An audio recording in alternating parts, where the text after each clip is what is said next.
Afternoon, welcome to the July 10th, 2023 meeting of the Historic Zoning Commission. I'd like to call the meeting to order at this time. And our first item of business is to entertain a motion to approve the June 12th, 2023 minutes. Is there such a motion? Thank you, Brian. Is there a second? Second. Thank you, Mary. Any discussion? All in favor, please say aye. Aye. Any opposed? Want to abstain? Unanimous. Abstain. Oh, Scott and Tyler abstain. Okay, sorry. And let the minutes show that Mr. Denton is not present today, so we're missing one person. So we're 1, 2, 3, 4, 5, 6, 6 yeses and 2 abstentions and 1 not here. Announcements, staff. Just a couple quick announcements.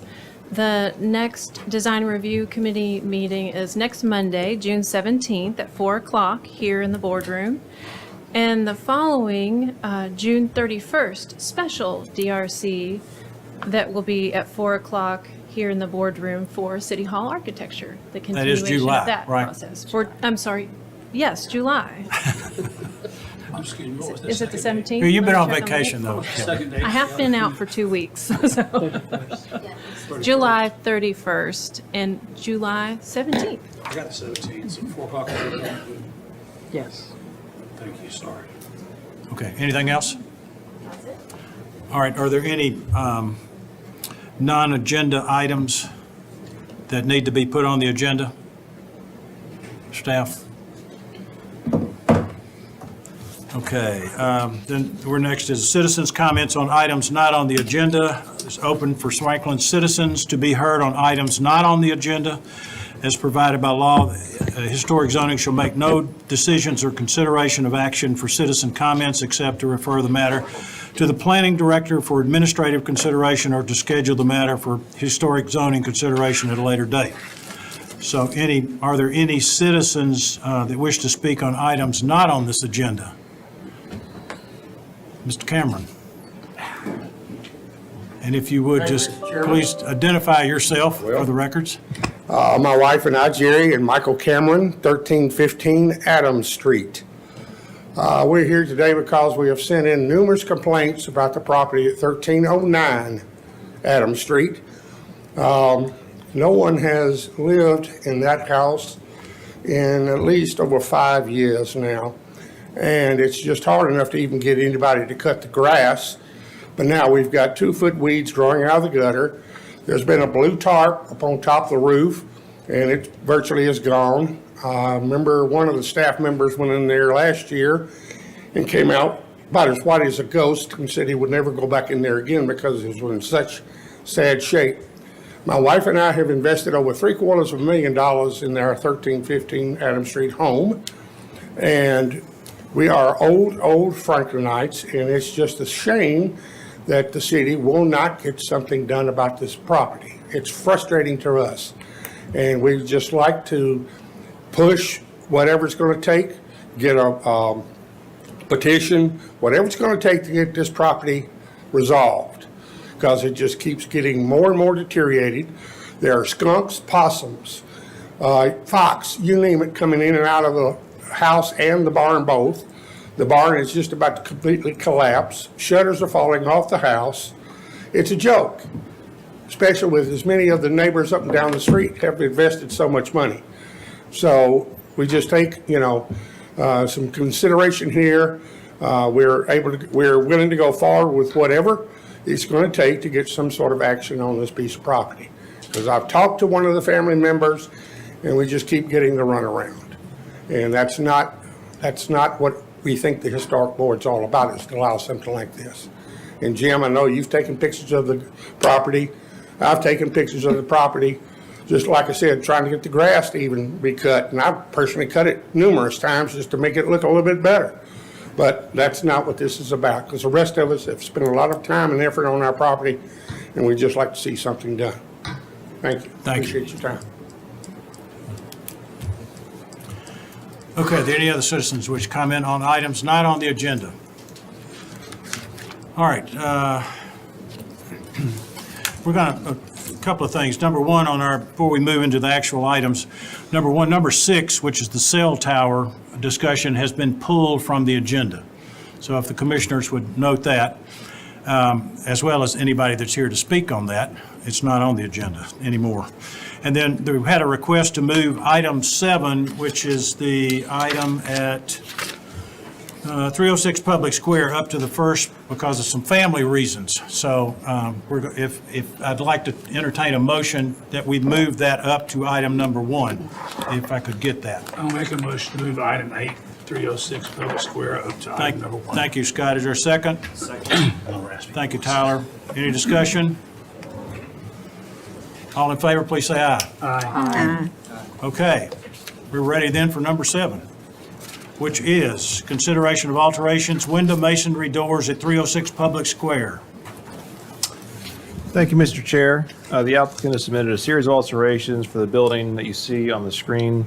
The scope of work includes replacement of the single pane windows on the second floor of the front elevation, restoration of the transom windows above the front entry, removal of the secondary front door and non-historic front steps, installation of a new window to the left of the main entry that matches the right window, removal of window units and repair work to rear and side elevation windows, replacement of the side elevation windows on the first floor, and mortar repair work. The alterations were discussed at the June meeting of the Design Review Committee.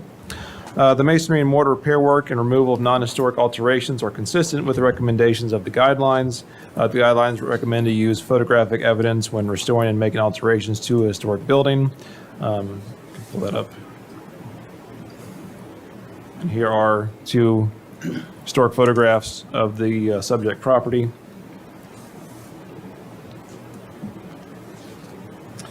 Clear glass is recommended for new transom windows. 1/1 windows are what's being proposed for the windows on the second story for the front elevation to the left and right of the arch window. Those are all consistent with the recommendations of the guidelines. Replacement windows are recommended to be compatible with the originals in terms of material, profile, and dimensions. For the first floor windows that are requested to be replaced, here you can see the very extreme narrow width of the, I don't know if you could call it an alley, but the void between the 2 buildings. That's a good description. So it's little to no public view from the street. So the proposed privacy windows of the clad, aluminum clad, in this case, would be supported by staff. So staff recommends approval of the series of alteration work at 306 Public Square. Just that if new transom windows are needed, they are to be clear glass in accordance with the guidelines, and that window specs be reviewed and approved by planning staff prior to issuance of building permits. Happy to answer any questions. Thank you.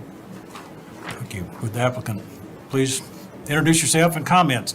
Jason McConnell, I'm the building owner. This is Sharon Davis, and thank you everyone she's got a 7-year-old birthday tonight, so we're going to get her out of here, so I appreciate that. I think in our previous meeting, the goal is to restore this building to what it looked like in 1901, using materials that were used in 1901, and the only really variation that we would ask is the clad windows in the alleyway. We were here before and got some non-wood windows approved, but we couldn't get anyone to actually do the work. So now we have Brent Ogles here who will be supervising the work, and he's got a gentleman out of Kentucky who his only job is historic windows, and so we've got someone to do the work. We're trying to take advantage of that while we can. And I would just reiterate for some of the. Ms. Davis, would you just get Oh, closer to yes, the mic? sorry. Yeah. Just to reiterate some things we talked about in DRC, but I know some of the members weren't here. So really the driving force for replacing the top windows on the front facade. So this building doesn't have HVAC, so you'll see window units in several of the spaces. We're removing that to be able to install HVAC. In doing so, we really are able to patch and repair most of the windows. So that's great news.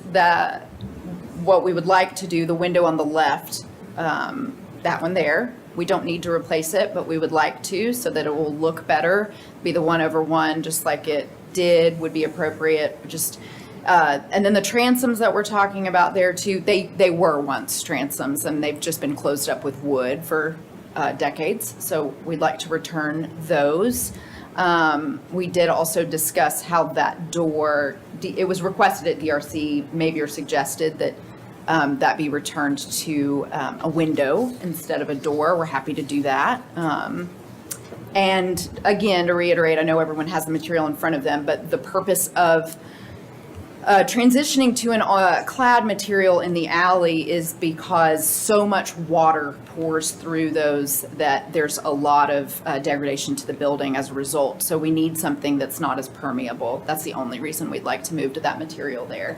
But everything else is consistent, I think, with what you all would want.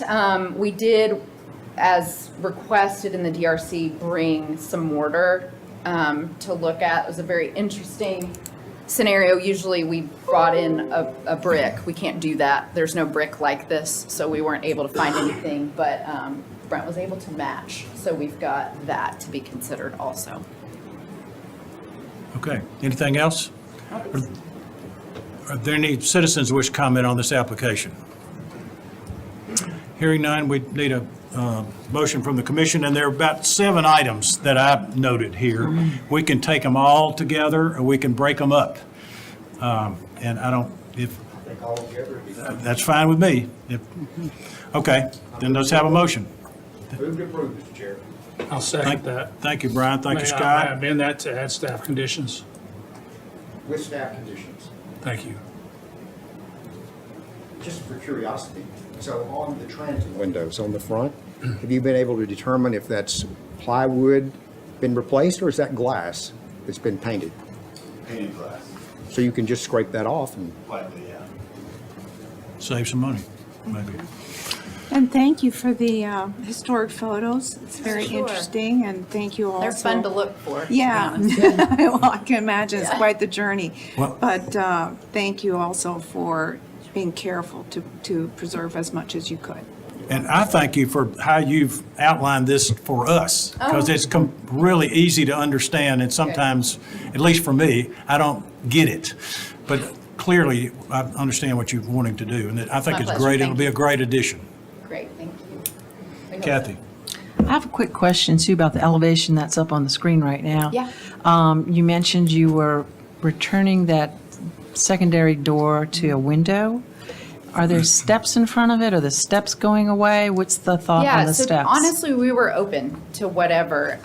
Originally, those stairs, you see they're darker there, they didn't exist. And that area that I kind of loosely outlined in blue was a window. And then at some point, we couldn't figure out exactly what year, but pretty modern, it was turned to a door. They had it split up in so many offices and added those stairs. We were kind of in between what we would do. And then at the DRC, it was suggested, hey, would you guys consider returning that to a window and removing the stairs? And we said, sure, yeah. But open to whatever you all want, really. I think it would look better to look like it did originally, but whatever you prefer. I would agree with that. Any other comments? Ready? Do you want to make an amendment to that, to include that? It's in there. It's included in the application. It's included in the application. Right. Tyler? Their documentation here talks about the border and such. Is that coming back to staff? Or are we going to see a picture side by side? I or- think you're going to see a We've got piece an of it if actual- you'd like to see a piece We've of got a it. photo and But a that's sample. not the brick that's sitting out This there. is. This is Okay. the best we could do since we couldn't bring the brick, but yeah, there we go.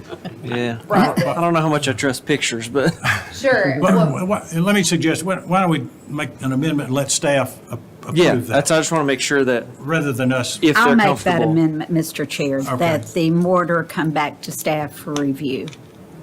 I'll second that. And Tyler, second. More Which is come a back to staff. technicality. I think y'all were going to do that anyways, but Yeah. great. we want to make sure that we're All right, covered. any discussion on the amendment?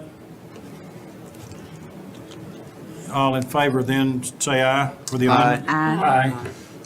Unanimous, okay. Then back to the main motion. Any more discussion on the main motion as amended?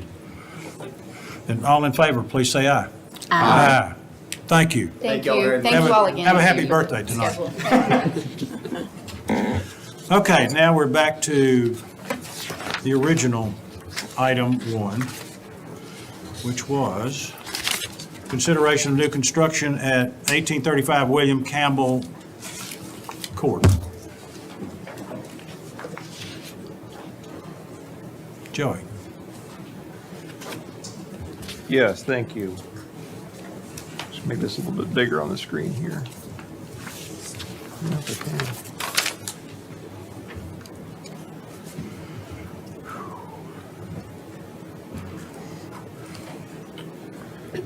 Okay.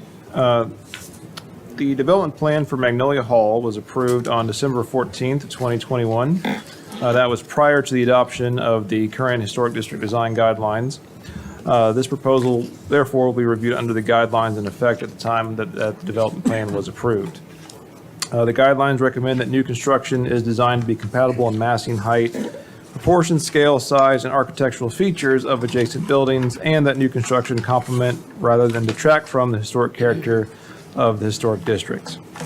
The proposal includes the construction of a 1.5-story residence with Victorian architectural styled features. The front elevation features a 2/3 porch with a turret feature on the left side and a double door main entry. The entry doors, as well as the windows and the bay window feature on the front elevation, feature transom windows. The front elevation also includes ornate double columns on the porch and a decorative bracket in the front gable.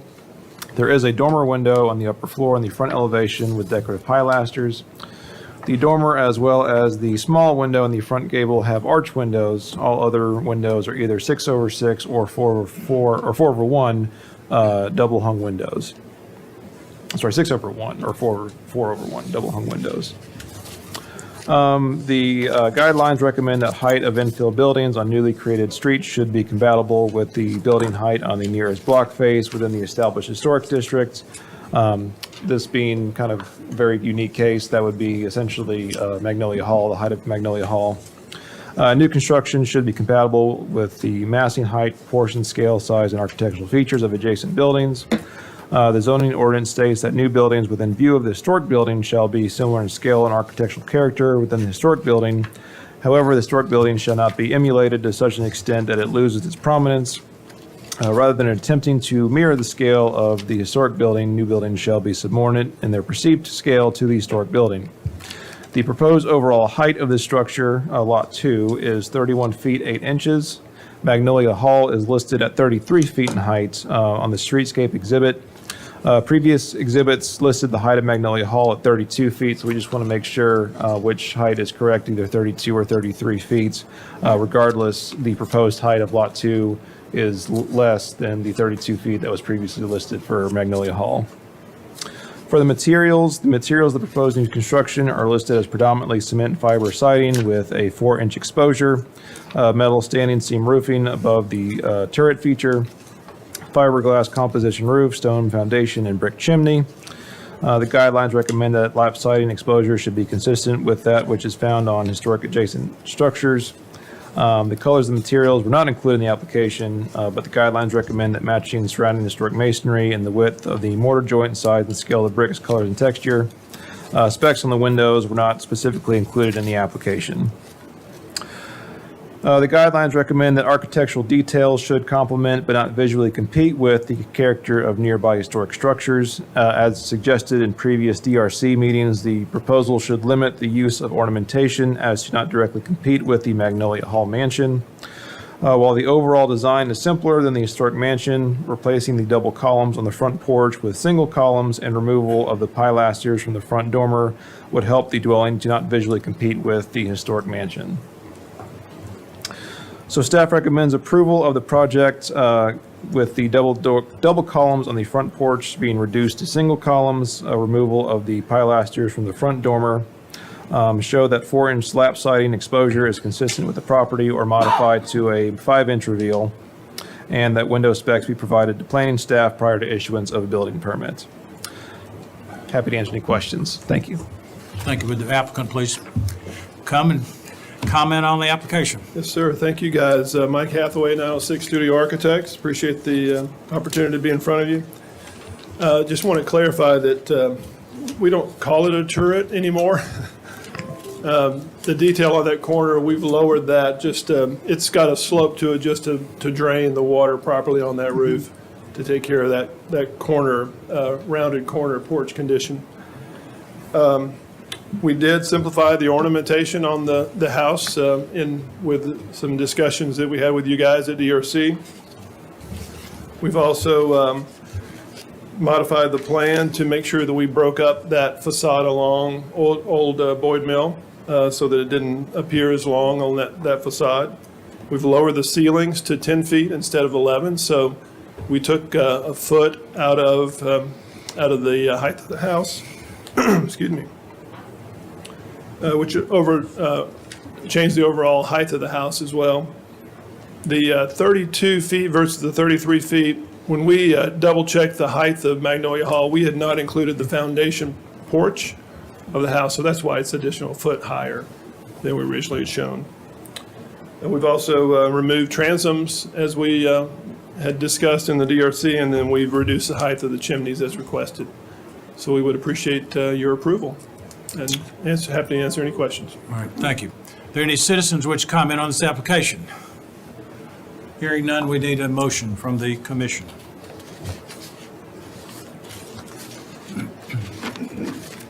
I'll make a motion to approve with conditions.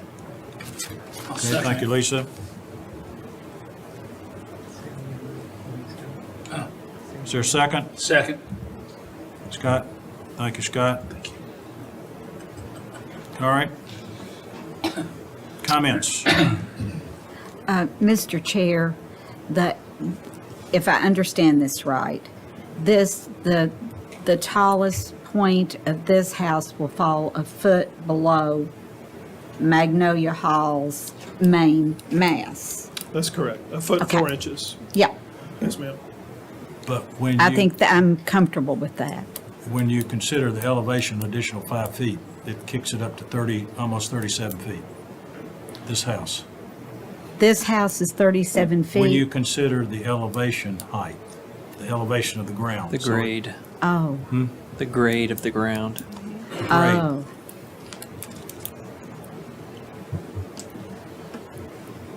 Mr. Chair, I have a question for the applicant. So how far away from Magnolia Hall will this house be? It's over 300 feet away. About a 9-iron.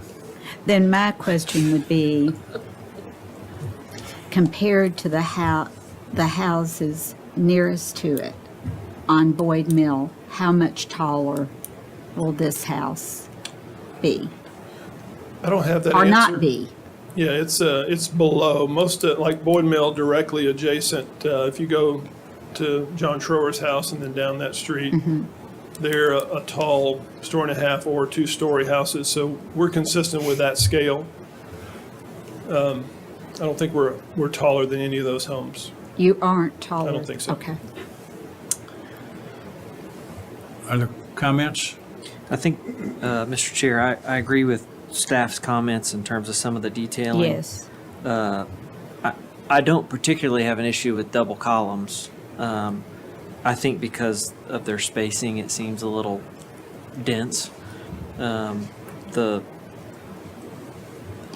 don't even know what to call it. It's like the dropped porch rack that comes down is somewhat of a peculiar detail to me. I'd have to see a picture of some precedence on that. Usually if it's arched like that, the porch rack, it's a continuous porch rack. So maybe it's just a drawing thing, but and then if you're going to have pilasters, I think the recommendation is that they go away. The piers that the columns are sitting on, is that my understanding of staff's The recommendation? pilasters are in reference to the Just the dormer. dormer. Yes. The dormer. Yeah, the piers, to me, that the columns are sitting on, it's a little peculiar to see them in the material. It's not the foundation material. So if they're paneled out and they're sitting on stone, it's a little weird to me. But I think I like the form of the house, materiality. It's just a matter of those details seem a little heavy-handed to me in terms of the density, and especially at that corner. This is really the house that, my wife's going to judge this by, and everybody else going to the park, they're going to see this and Magnolia Hall down the drive, but this is the corner. So I think it's important. I think the roof change helped on what was a turret. It feels like a porch now and not a tower. Agreed. So, if something can be done about the porch, I think I'd be fine with it. I appreciate that you brought the height down of the house. I think it's actually, that time period is like late Queen Anne, and it tended to be lower anyway. So I think that really falls in line with that. And I'm struggling a little bit with the porch, because if you start making those columns just one column, what does that do with the pier support? So, and I don't know if staff feels comfortable, approving that, moving forward, because it is going to change it pretty drastically when that happens.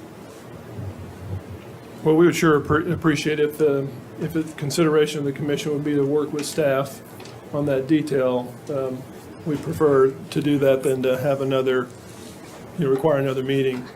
So is staff comfortable if this condition is approved, as you've recommended, going from 2 to 1 on the columns? Yes, I mean, staff's comfortable with that.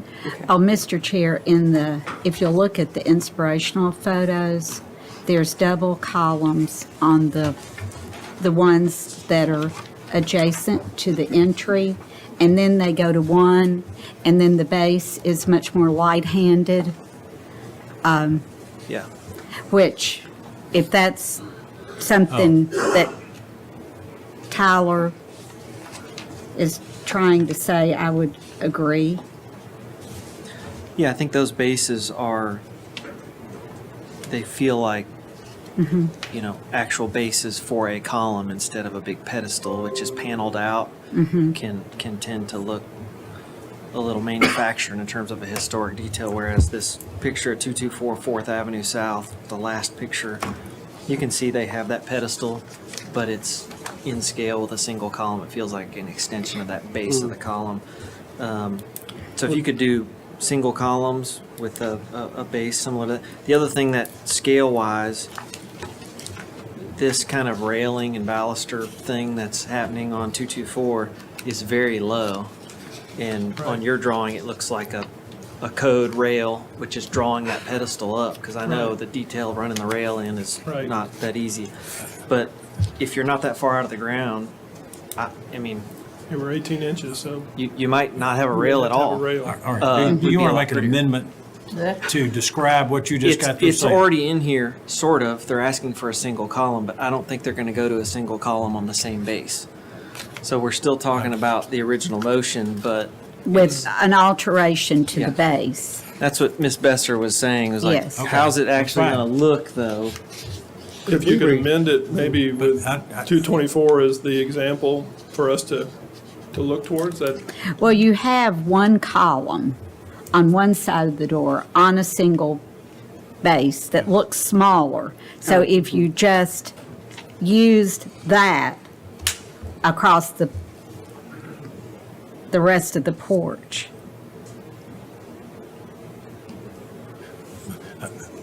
I don't want us to get into designing this stuff on the fly here, so. Well, okay. But to Ms. Pierce's point, if it goes to one column, I have a feeling the applicant would probably go to a base like that one. And that's And fine. I If think that was- if staff and the applicant are fine in collaborating on that. Yeah. And it might address the concerns of Mr. Marinell as well. Yeah. Yeah. Are there any other comments? I will say that I can't support this for the reasons I described before in DRC, that I think the height of this, including the elevation, at this position viewed from Boyd Mill, looking from the western side of Boyd Mill, looking toward Magnolia Hall, this house will engulf that view. Based on what I have seen from previous views that you have shown us, and that's my personal concern. I think what you've done, adjusting so far has been fine, but I still think the 31.8 plus the 5-foot elevation at that point is going to somewhat overwhelm Magnolia Hall. So, any other comments? Just to the applicant, would you say that the calculations that Mr. Roberts is referring to are correct in terms of the slope and how it affects the height? Would you Well, say it amounts to about 37, whatever he said? It's hard to describe because, Franklin's not flat. It's not Houston. It's not flat everywhere. So that perspective's everywhere through the city. And I know everywhere through the city, we're not comparing to Magnolia Hall, but in our opinion, you're going to read this one house at a time as you drive into the community. And frankly, when you see the trees that are mature, that are there now, a lot of this is going to be blended with the landscaping, which I understand that's not part of the consideration, but that's a big part of how you perceive this community is the trees and the overall feel. So I don't believe that Magnolia Hall is lesser at all because of this. It's still the beauty, the queen of the parade. So yes, to the point of the grade does go up from Magnolia Hall. Other than digging out the whole site, there's nothing we can do to change that. And you don't want to see 5 foot of retaining wall on the site either in order for us to make that flat with that site. So I think there's other cases where you've seen the one ledge lawn starts up high and goes down low. I don't know that you perceive that as a negative when you look at that site. So I understand your point, Mr. Roberts, but I would argue that shouldn't be your consideration. Look at it just relative to the home and then comparison to the house, the Magnolia Hall, the house itself. Well, Mr. Chair, how tall, that you bring up ledge lawn, because I have given that as thinking it was something to emulate, it settles in. How tall would you say the finished height of an average house there is compared to this? I think it's very comparable. I mean, there's Comparable. plenty of 2-story houses back Yeah. there versus the story and a half, so. Okay. Any other comments? Okay, then all in favor of the motion to approve with conditions, please raise your hand. Okay, I'm the Lone Ranger. I'm no. Okay, thank you. Next one.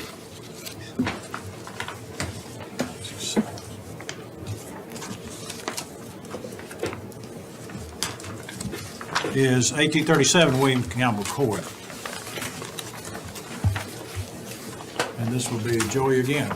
Yes, sir. Thank you. And because it's the same development and relatively similar comments, I'll just focus on the specifics of this house. I've already covered kind of the guidelines on the first one. So the proposal includes the construction of a 1.5-story residence with craftsman architectural style features with half timber detailing on the upper floor. The front elevation features a full width porch, and the entry door and side lights feature transom windows. The front porch has decorative columns on brick bases.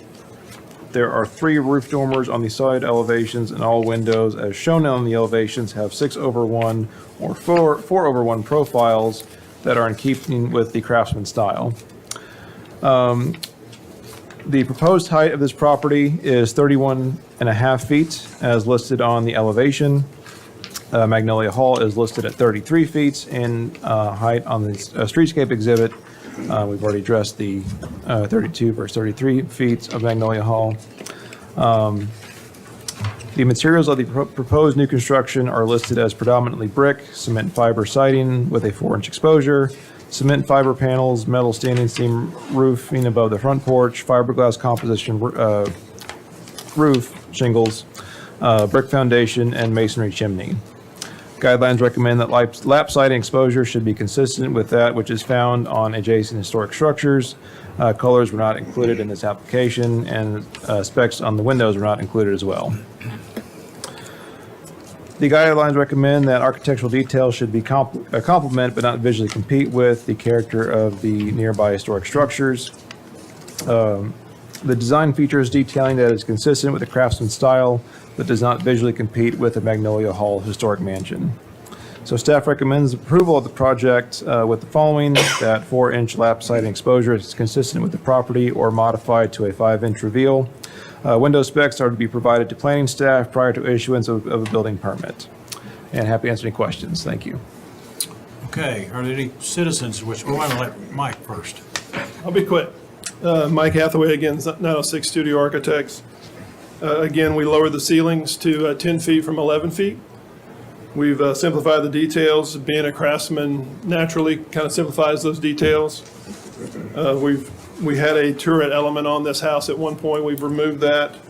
We've removed transoms and reduced the chimney height. So would appreciate your approval and happy to answer any questions. Any citizens which comment on this application? Hearing none, we need a motion from the commission. Move for approval of staff comments. I'll second Thank you, that. Scott. Thank you, Tyler. Comments? Mr. Hathaway, I'm looking at these elevations. Can you tell me a little more about the materials of the pilaster base? And I don't see any window sill or anything, but it's in a stone wall. Are you all, what are these caps and sills and things made of? Sure. Most likely the caps of the pedestals would be a limestone material with real stone for the base of the pedestal. Okay. And a stone facade for the main part of the house. Are you using limestone sills under the windows That's too? right, yeah. Okay. And then I didn't realize it till I saw the 3D that there's a pair of columns front to back at the front entry, correct? Front entrance, yeah, where that offset is, that's right.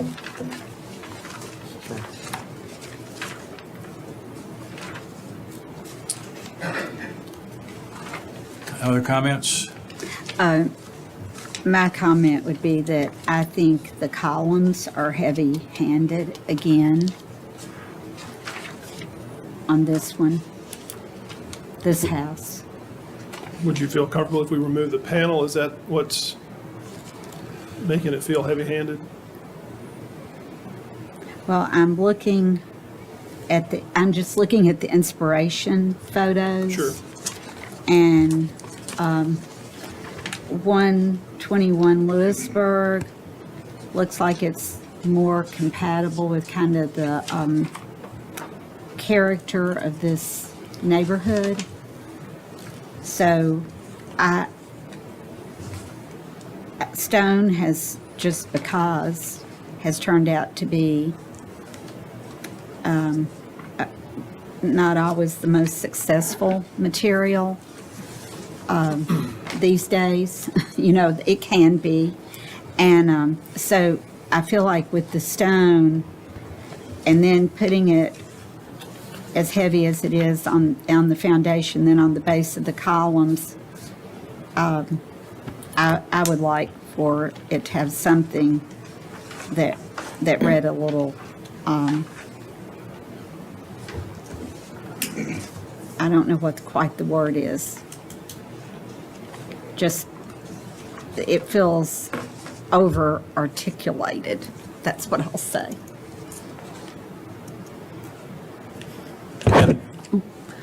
I'd like to offer a few comments too, and it might clear up a little bit about the weight and the mass of the porch columns.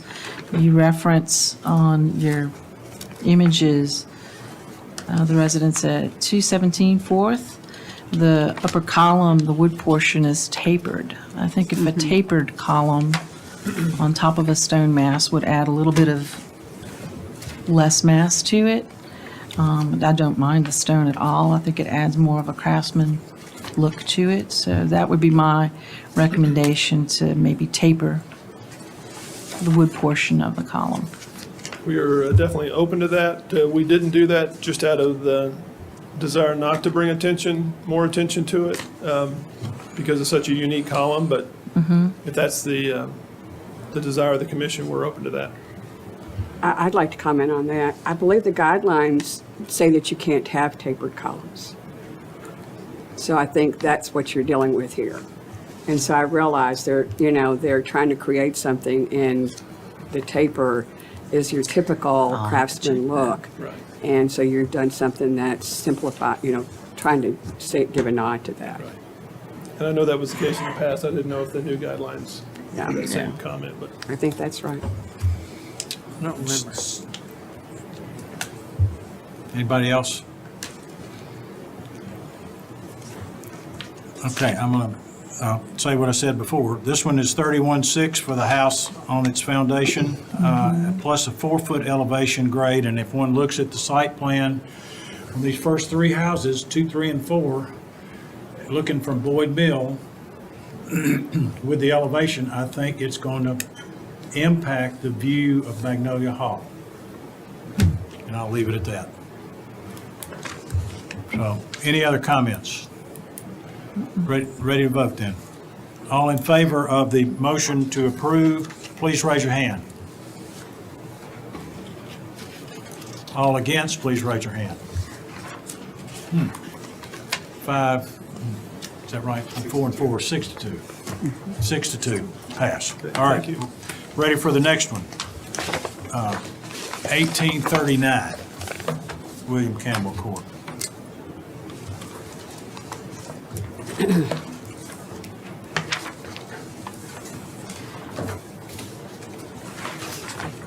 Emily's got this one.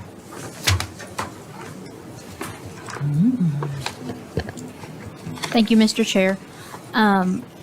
Because Joey has kind of reiterated the same two, kind of the same points, I'm just going to hit the highlights for this one.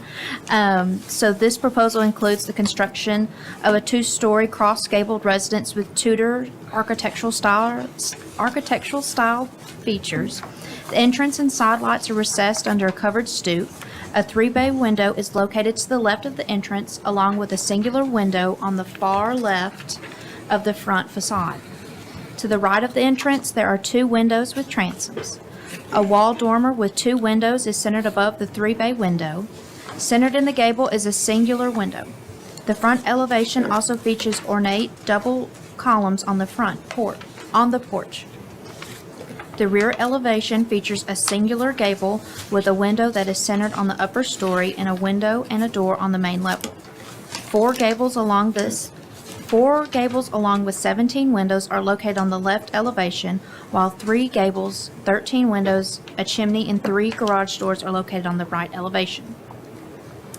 For scale, massing, and height, the proposed height of this property is 31 feet 2 inches with an added grade of 3 feet compared to historic Magnolia Hall, which listed as 33 feet in height of the streetscape exhibit.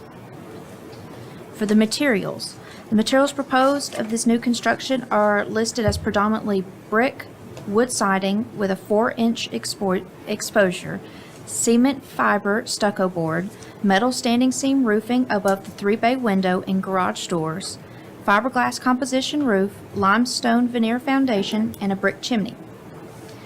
The specifications for the windows in this proposal were not included in the application, but windows should have historic profiles and dimensions. Use true divided light or simulated divided light windows as new or replacement windows. Windows should have a double hung or double sash appearance. For architectural features, porches should be designed with depths of at least 6 feet and simple columns and balusters. Use square or round columns with a minimum of 8 inches and a maximum of 12 inches in diameter. Do not use ornate milled columns, variations of Greek orders, or craftsman-style columns on the porches. Staff recommends that the application be approved with the following conditions. The double columns on the front porch should be reduced to single columns. The wall dormer on the front elevation should be altered so it is further off of the porch roof. The windows must have historic profile and dimensions and consist of either wood or composite material with the appearance of wood. The window specifications must be approved by the preservation planner or the Historic Zoning Commission prior to the issuance of a building permit. The application must meet all the requirements of the City of Franklin prior to the issuance of a building permit, and any additional changes to the approved plans must be returned to the preservation planner or the Historic Zoning Commission for review and approval. And we wanted to point out and ask the applicant for clarification on this left elevation, this window in this dormer doesn't have any window lights, and so we just want a clarification if this was just an error or we just want a clarification. Thank you. Mr. Hathaway. Yes, I'll start with a clarification. That is an error. That should have had grids similar to the other windows, so our apologies. You get in here and you change everything you can, you kind of get white line fever and you forget about certain things, so sorry about that. We, again, have removed transoms as requested on this house. We have reduced the chimney heights, we've simplified the details, and we've lowered the height of the structure by a foot by changing the ceiling height. Also, to respond to Jim's comments about changing the view, I do want to emphasize that while I understand his comments, we have a full view on Boyd Mill as well as Glass Lane because we've got a big open space there, green space that's given us full view of the house as well as from Highway 96 West. So we've done our best to try to keep that open and visible. So would appreciate your consideration and your vote, and happy to answer any questions. Okay, are there any citizens who wish to comment on this application?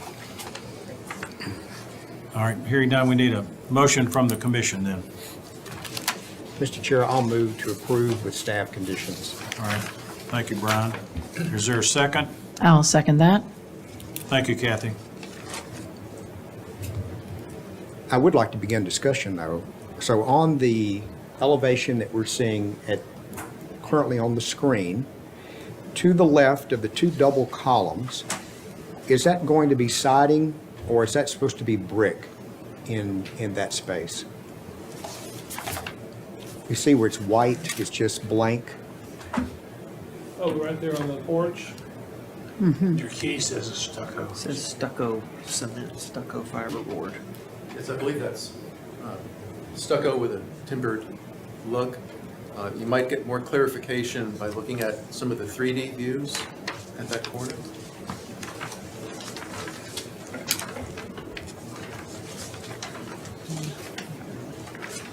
So that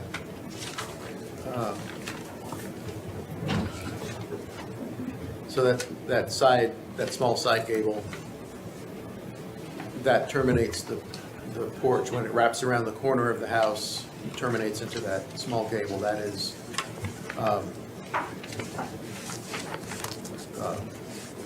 siding, or the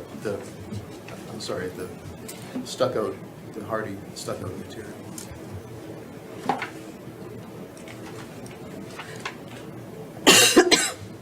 So the concern I have currently with removing the double columns, first of all, if you do remove those double columns, right now your 3-bay window is spaced kind of in the center of the columns, which is what you would expect to see.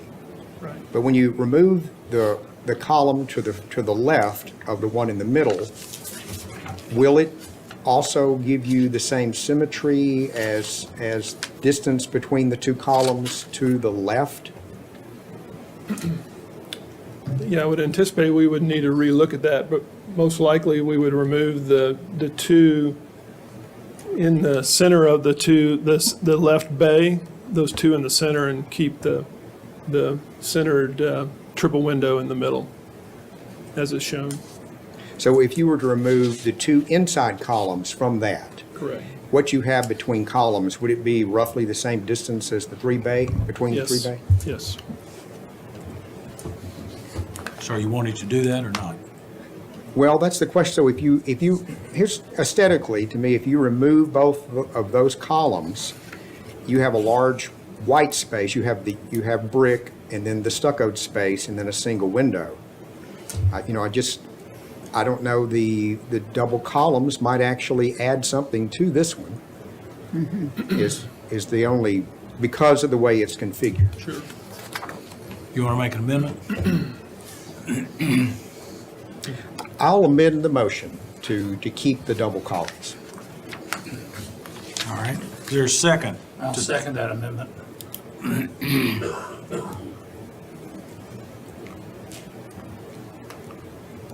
Okay.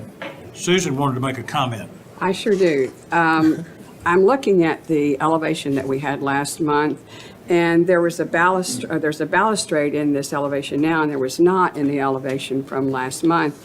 And I feel like the balustrade's pushing it into a little more eclectic style, and when I feel like you're going with a Tudor. So I just wonder if that balustrade is really working with this. I personally prefer the elevation without the balustrade. I think we're open either way. We were just trying to add some detail across these, Right. but if the commission feels like that's not a necessary add, then I don't think we have a problem at all with removing. Well, the inspiration photos that you gave us had brick columns. So I don't know if we want to entertain that or not, but I feel like the balustrade is just not appropriate to this style. Yeah, we're definitely open to that. Okay, well, we got an amendment here that's been made and seconded to keep the double column, so let's deal with that one first. Okay. Are there any other comments Well, related to that amendment? oh, not to that one. Then, all in favor of that amendment, please raise your hand. All right, that's unanimous. That passes. Keep the double columns. Now, Susan, did you want to make another amendment? I would like to make amendment that would remove the balustrade from the elevation. I'd second that.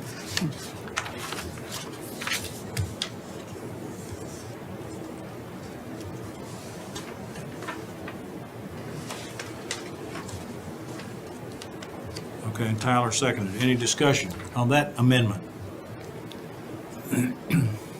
Then all in favor of that amendment, please raise your hand. That's unanimous. All right, now, any other discussion on the main motion as amended?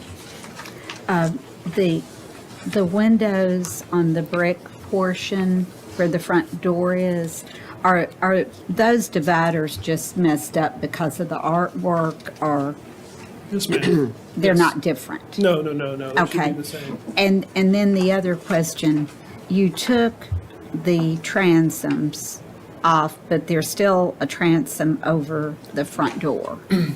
So Yeah, would you and- just comment on that? Sure. I know I don't know if it was a DRC or a historic main meeting, but I remember Mr. Lassiter mentioning that it's appropriate to have transoms in locations where it's a special space, and that's what we're trying to do Okay. here, is just have it limited in just as more special rooms, Okay. not across the whole thing.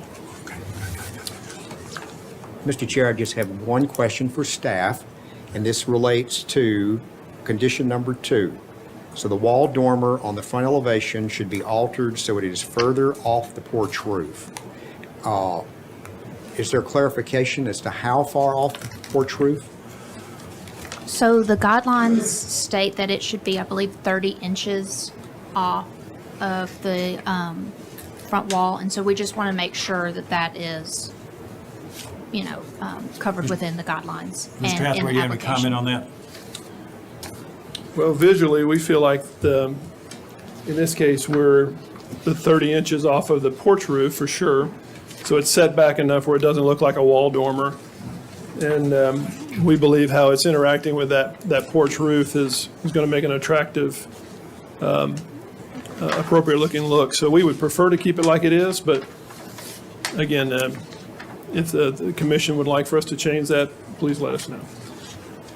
Looks like on the plan, it's about 3 feet off the wall below it anyways. Yeah.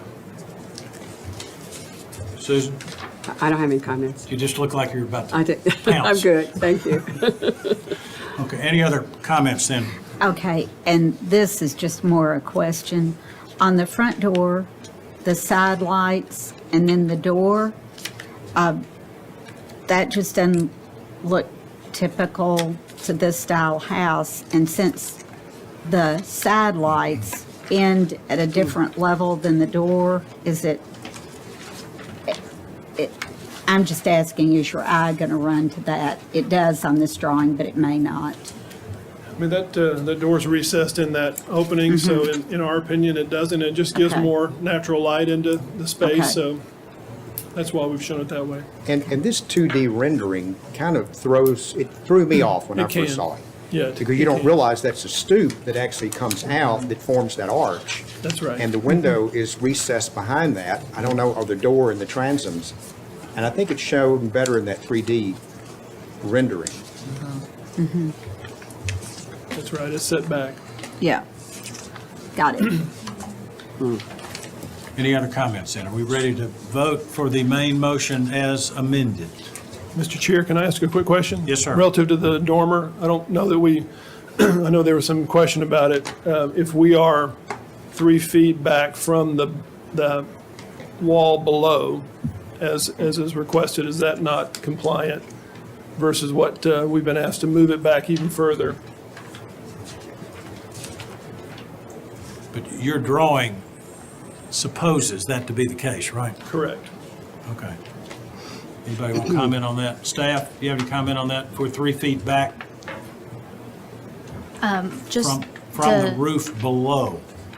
From the wall below. Wall below the roof, that's right, for the wall below.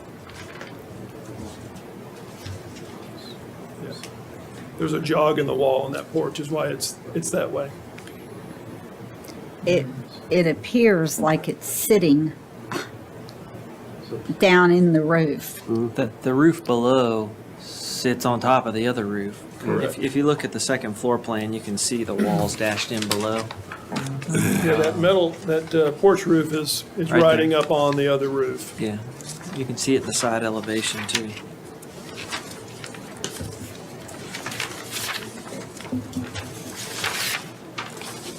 You've actually got a recessed pocket in that metal roof. You have a dormer well in That's the right. lower Yeah, that's right. metal roof. That's right.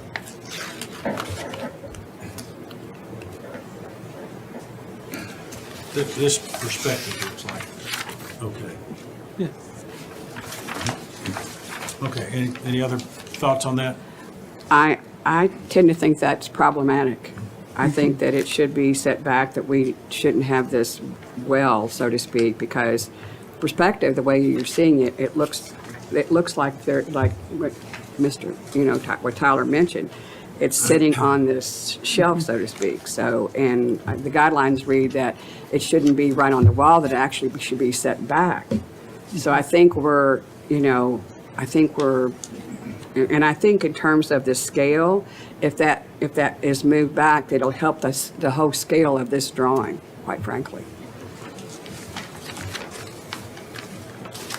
I don't, just to be clear, I don't have a problem with where the dormer sits. I'm looking at the side elevation, it's the second page. What you don't see there is if you're moving from left to right, the first set of double columns, the wall is back there, behind there somewhere, that you don't see. So the dormer, even though it interrupts that shed roof, it is several feet behind the wall below, which is actually the guideline. And I don't have a problem with a dormer and a well. We can find them all over Middle Tennessee. Actually, on your precedent photographs, the West Main Street Tudor that you show, that dormer has a little well that it sits in. Right. Okay, any other comments? Mr. Chair, we just want to make a clarification that it is in the zoning ordinance that it has to be 12 inches from setback from the side or the front of the wall for a wall dormer, Okay. not 30 inches.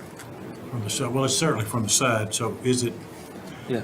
12 inches back from the wall? It's just not dimensioned, but according to your diagram, it's closer to 3 feet. That's right.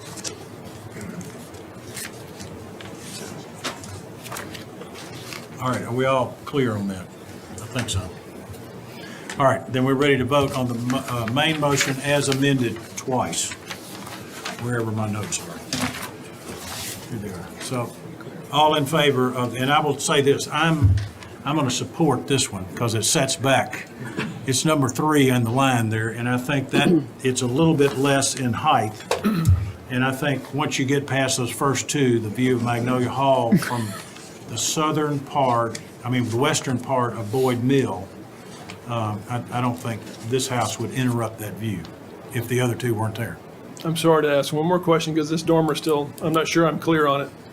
if we're compliant with what zoning requires, the 12 inches back, are we allowed to have the That's fair. cut in the roof for the dormer? Yeah, as far as I can 'Cause I tell. don't know that if I hear the recommendations. I understand your question. Okay. So is everybody I think. okay with that? Well, maybe we'd want Mr. Tosh to comment if it's a overarching codes thing. Okay, Randall, just clarify that again. The placement of the dormer is not a code issue for us, and if I'm understanding Tyler correctly, is if you look at it from the side view, you have that double set of columns, so your front wall aligns kind of behind those columns, so you're about 3 feet back. So if I'm understanding what Kelly was saying about the zoning ordinance, it has to be at least 12 inches off that wall. So in my mind, and Kelly can correct me if I'm wrong, but if you're 36 inches, you've 3 times exceeded what is the minimum required to be 12 inches off that wall. And when you look at it from the front elevation, you're definitely off the side wall enough to meet those requirements. That's the way it reads to me. I You think good? it's fine. Absolutely, I'm fine. Okay. Are you good? Not yet, because I think still the recommendation, if it's approved, is that we have to move it back. The way I understand the recommendation from staff. All right, you're right to question that. Sounds like we're all saying the same thing, just get it clarified. I think Well, let's Emily's, be clear. No, you're exactly, I agree with you. He's talking about staff condition number 2. yeah. Should be altered so it's further off the porch roof. So we need to We need to amend that if need we are to comfortable. amend that. So I guess How? I can make an amendment. Okay, make an amendment. I move to make the third amendment to the main motion to strike staff recommendation number 2. And I'll second that, Mr. Chair.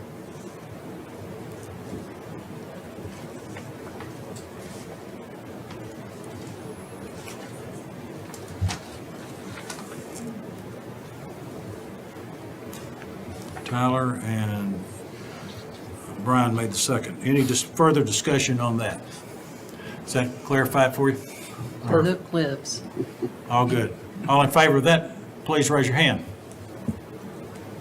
All opposed? Ms. Besser is against that. All right, now we're back to the main motion as amended 3 times. Are we ready to vote on that? Any more discussion? I'm ready. All in favor of the main motion as amended, please raise your hand. All right, that's unanimous. Great. Thank you. guys Mr. very much, Hathaway. appreciate it. Thank you. Look forward to more.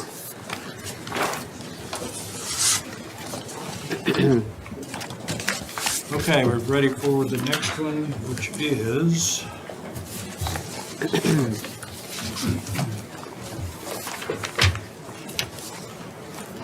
consideration of alterations and addition to principal at 1303 Adams Street. Thank you, Mr. Chair.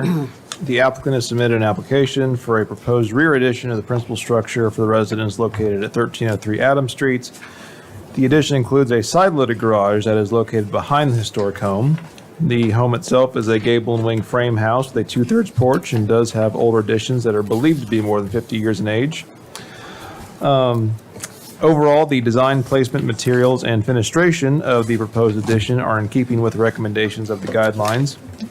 In terms of size of the addition, the applicant has indicated that the historic footprint measures 2,167 square feet. Pull down the actual. The historic footprint measures 2,167 square feet. The proposed addition, measuring 1,500 square feet, would be 69% of the historic footprint. The guidelines recommend that the building footprint of an addition should not exceed 50% of the building footprint of the historic portions of the home, and those are the portions to remain that are at least 50 years of age. So the placement of the placement of the addition entirely to the rear of the historic main form of the home does limit visibility from public view. Staff recommends denial of the proposed rear addition and alterations. based on the following: that the building footprint of an addition should not exceed 50% of the historic footprint, and the proposed addition is 69% of the historic footprint. Happy to answer any questions. Thank you. Okay. Mr. Swift, please introduce yourself and comment on the application. Yeah, good afternoon. David Swift, recent owner of 1303 Adams. It's nice to be with y'all tonight. Thank you for seeing us. Yeah, if we want to start maybe right here, I think maybe there's sort of two main things that kind of came into question via the review. One piece was square footage. Two, obviously, we moved in our previous meeting, moved the garage from the left side to side facing. There's a little bit of an issue with a property line situation there, being that a garage, it got a little bit tight, so that actually pushed the back of the house back a little bit due to having to turn into the garage doors being obviously right there on that turn. We know that we are over looking for a little bit of a variance on square footage footprint. However, if we'll scroll up, we'll look at also, we included a picture of the lot here just to kind of give a little bit of a picture. If you go up one, maybe two more slides. Yeah, one more than that. Yeah, right there. There's a picture of the slide. So I believe guidance is 35% on footprint of the lot. With our proposed addition, we are at 11%. So hoping for a little bit of a piece to say that those are, I would assume, supposed to work sort of together in unison, and this being a little bit of a larger lot, things placed in the back, hoping for approval on that. Believe that's everything. Okay, any citizens wish to comment on the application? Hearing none, Commissioners, we need a motion.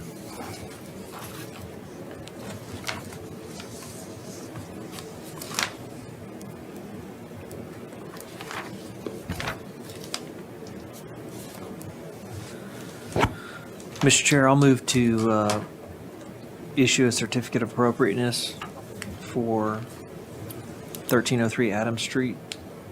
Okay, and since you're going against staff recommendation, would you say why? I think we discussed this at DRC, that it is a bigger lot.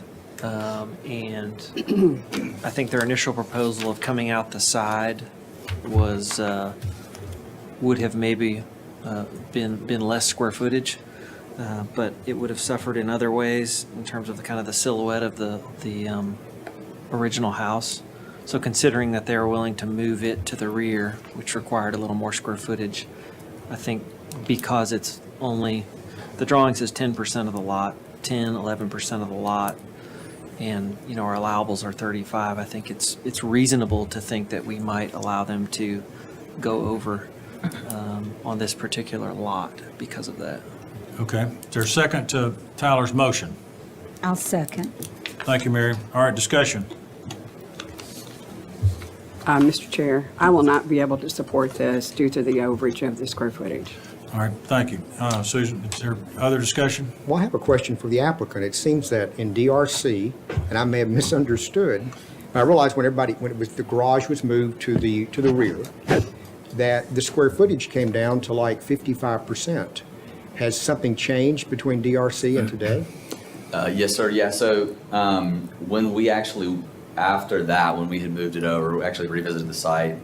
We don't live there currently.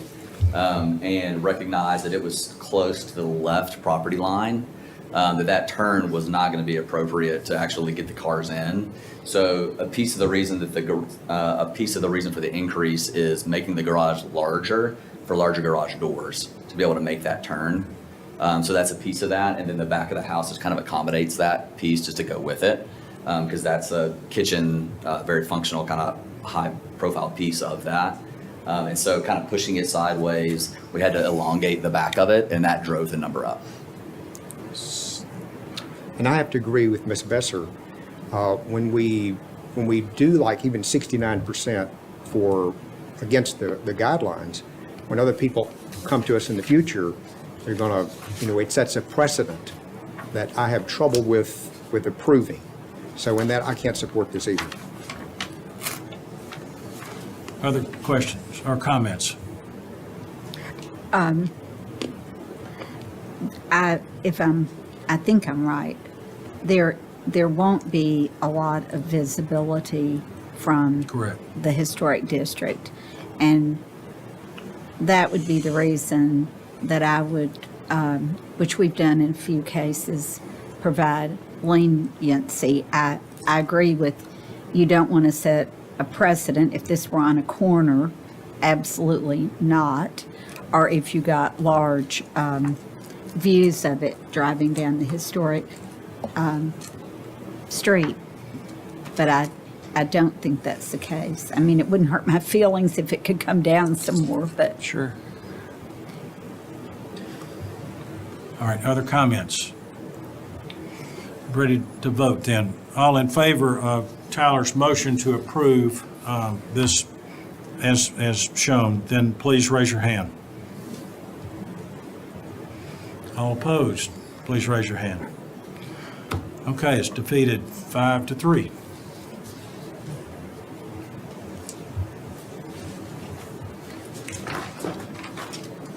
All right, back to the drawing board.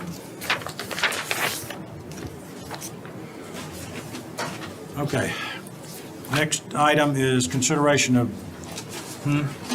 do we need, we're okay? Or do we need a motion? You don't have an affirmative action. Do we defer it to, You have to do what? You don't have an affirmative action yet. So the motion was to approve. and Yes, it but it failed. was to fail. So now you need to deny. Okay. We needed a motion then to deny. Or move to approve again and go ahead and get to it. Oh, I see what you're saying. Yes, Do what? you haven't taken an action yet. Okay, all right, you're right, The you're right, motion you're has right, you're failed. right, you're right. All right, we need another motion then. How about moving to defer? Does that apply? Okay, Kelly, you better go get them. That would work. And for what reason would we defer? Well, because they may bring the square footage down. They could maybe reduce the square footage. Yeah. Okay, all right. So I move Make a to motion. defer until the next voting meeting of the Historic Zoning Commission. To August. I'll second that.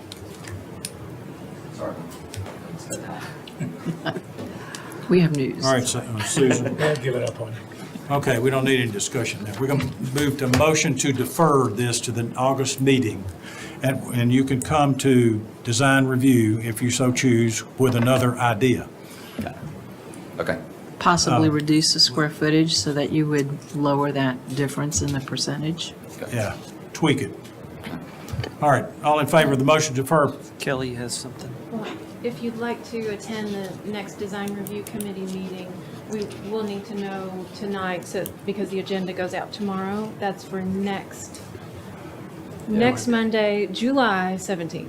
We'd like to, obviously, to get documents in, we might need a day or extra day or two to. If, we'll go ahead and add it to the agenda. Thank you. Okay, all in favor of the motion to defer, then please say aye. Aye. Any opposed?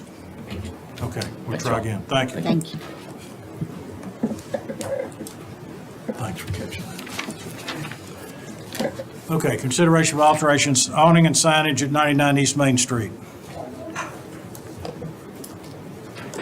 That is Emily.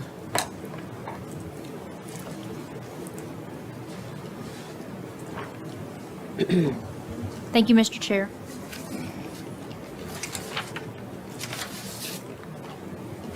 So this application is requesting for several different items. I'll start with the awnings.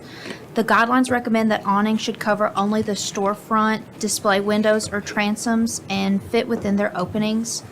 By moving the awnings down from their current location to cover the windows without extra space above the window, it meets the intent of the guidelines. As the awnings were previously installed too high and did not receive a certificate of appropriateness, changing the awning color from green to black is appropriate within the guidelines, as it will match the window panes of the building. Next, I'll cover the lighting. The guidelines recommend placing new light fixtures so that they should not be obtrusive to historic architectural features, and use concealed lighting if possible. If not possible, use projecting fixtures appropriate to the historic period of the building. The proposed lighting plan is to utilize 2 bar sign lights in a museum bronze color. Each of the bar sign lights are 28 inches in length. The utilization of the bar sign lighting is appropriate within the guidelines. And here they are proposed to be above the sign. Now we'll move to the sign. The guidelines recommend that all signs should be designed to have a dark background and lighter lettering. The proposed signage will utilize red oak wood slats vertically placed with black metal pen lettering and black metal frame attached on top of the wood background. The background color and lettering color of the sign does not meet the intent of the guidelines, as the background color should be darker than the lettering. Wall signs within the guidelines are recommended to measure 1 linear foot of width of the building facade or storefront. The width of the proposed sign is 12 feet, which is keeping in line with the guidelines. The sign will measure 3 feet 6 inches in height and 12 inches in width, which measures 42 square feet. Staff recommends the approval of the repositioning and changing of the color of the awning and the lighting for the sign at 99 East Main. Staff recommends the denial of the proposed sign due to the following grounds. The guidelines recommend that signs should be designed to have a dark background and lighter lettering. If the proposal is issued a certificate of appropriateness for the awning, lighting, and signage, then the conditions should be as follows. The application must meet all the requirements of the City of Franklin prior to the issuance of a building permit, and any additional changes to the approved plans must be returned to the Preservation Planner or the Historic Zoning Commission for review and approval. Thank you. Okay. Please introduce yourself and say anything you want to about that. My name is Frank Calera. I'm the chef owner of Bestiamare. Unfortunately, Sean Sullivan, our architect, was not able to join us this evening, but our main goal for our sign is to hopefully have some similarity to our restaurant across the street, Colachinos. So we would like to go with the red oak, just to try and keep the similarities between the two. So we went with the same color of the stain, the same iron or aluminum lettering. I know one of the main concerns was at first was the lighting, so we went with a more sleek, contemporary look that I believe was recommended at the last meeting. And then just with the awnings, we would just like to, one, get rid of the green. It's kind of, to us, doesn't really fit our scheme, and everything else on the street is pretty much black across the street as well. So just try and keep that very similar. Okay, thank you. Are there any citizens who wish to comment on the application? Hearing none, then let's break this into two pieces, the awnings first and then the sign. So let's deal with the awnings. Well, I will move to approve the awnings. I'm very enthusiastic about it. I think this was a very visual mistake to a very prominent corner, so I am eager to make that motion. Okay, is there a second? Second. Thank you, Scott. Discussion? I think this is going to make this whole building look like it's more weighted into the streetscape, so I'm excited about it. Okay, and that includes lowering the awnings too? Lowering, the lowering Lowering is and changing the light. yes, it's Good. thrilling. Any other comments on this, the motion that Mary's made? All in favor, then please say aye. Aye. Any opposed? All right, we're ready for the sign.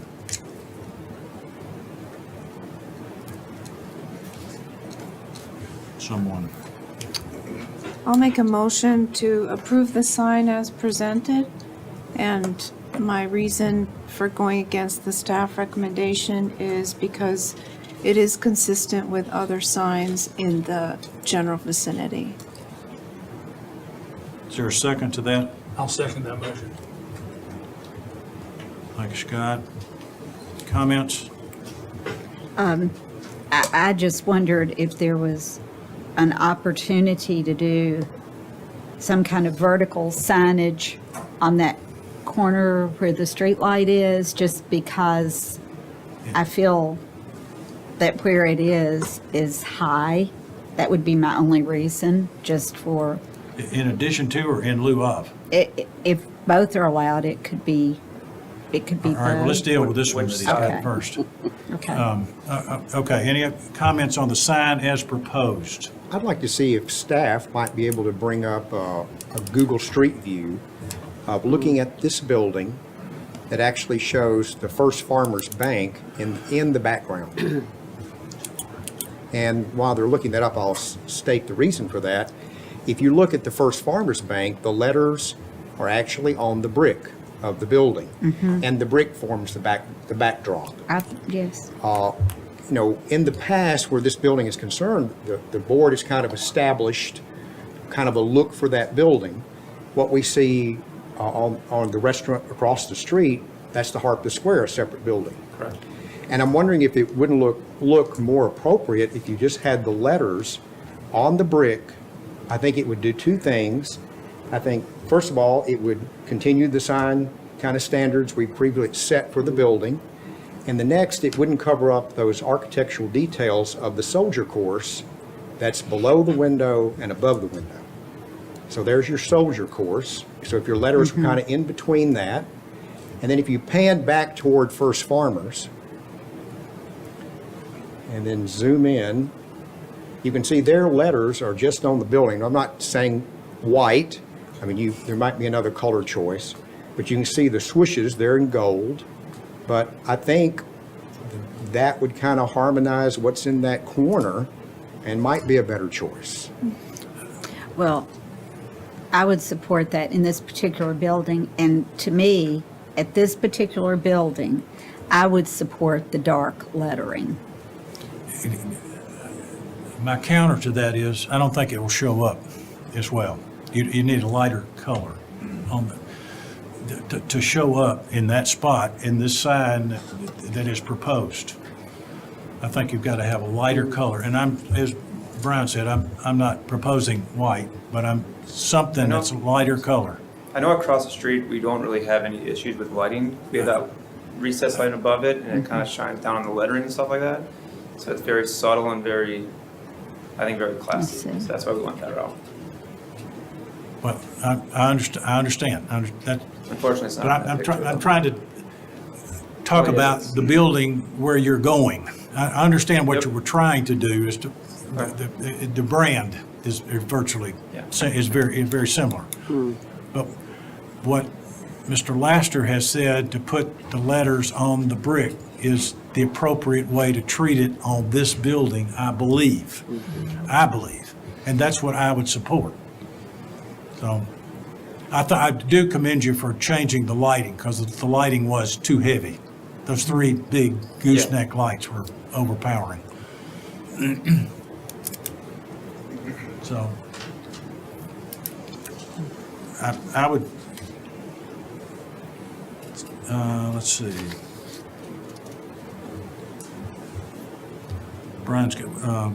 Lisa's made the motion to approve it. It's consistent with the other signs in the area. So let's deal with that first. So Susan. I just want to make a comment. I tend to agree with you, Mr. Chair, that I think to keep some consistency with the other signs, to have something very similar to what's on that building. And I think overall, I mean, I think it'll be a little jarring to you go down that street and you turn, you see this sign that's so different than everything else. Okay. So I will not be able to support the motion as it is. Look at the boathouse across the street. But that's a whole different ballgame. Well, I mean, but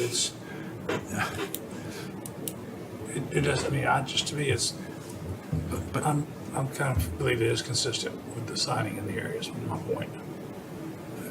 Okay, but what we tried to do with the building that this gentleman is going into is tried to have some consistent theme in the way the signs are put on that building. And so far, that's been achieved with Mandu and salons, and then eSpaces has got a sign in there now. So those are, I don't know if that's not shown yet, but that's what's up there now. And again, I wouldn't think this had to be white letters, but I think it needs to fit the guidelines, which is lighter color on the dark background, which is the brick. Well, it could, I guess, go to like gold. It could be. We won't get into that. So we got a motion to approve and let's deal with that first, and then we can come back. So all in favor? Perhaps I could change the motion, can I? To defer this particular part of the application? Defer it to design review to the next meeting? That's fine, if you'd like to do that. You withdraw your motion. I withdraw my motion. And then Scott, will you I agree to withdraw. that? All right. So that.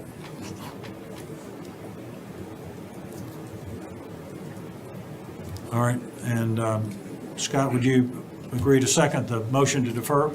I agree. All right. Is it to the August meeting? Is it to the All right. August The what? 17th meeting? Is it to the August meeting? Yes, August meeting. Okay. I do have a question though. If we decide to open before then, what would I do about a sign? Staff, you want to comment? So you can get a temporary sign. It does still have to comply, so it's a darker background, lighter lettering, and it can only be up for 90 days. Okay. All in favor of the motion to defer, please raise your hand. It's unanimous. Okay. And if you'll just check with her to make sure you're on the schedule for Monday.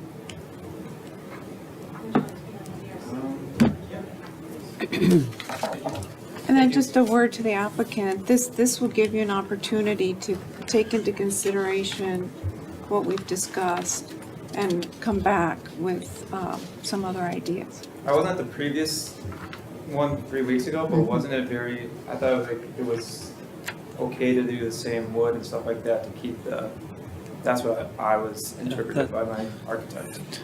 That is what was discussed. That's why, I mean, I don't want to. It was discussed. Yeah. Because I thought that was okay. It was but- discussed, but I thought there were comments at design review. Is that what we're talking about? There were, about letters on About the putting it on the brick. Yeah. And not on the wood. So I, Okay. All right, thank you. all right, our previous item, number 6, was withdrawn, the cellular tower, and we've dealt with 306 Public Square, so we are now to consideration of addition at 106 Lewisburg, Noel Jones applicant. Emily.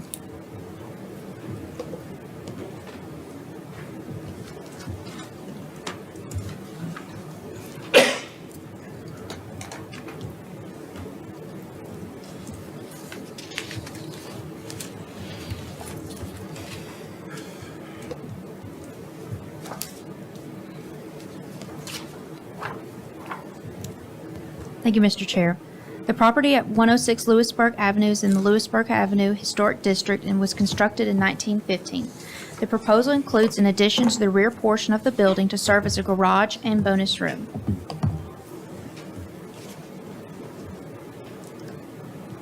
The application appeared before the Design Review Committee during its June 2023 meeting. Per the guidelines, additions are to be subordinate in appearance to the historic building. Considerations include placement, size, massing scale, height, setbacks, and materials. Character-defining features of the historic building should not be removed, damaged, or obscured. Wherever possible, construct additions in such a manner that, if an addition were to be removed, the essential form and integrity of the historic building would be impaired.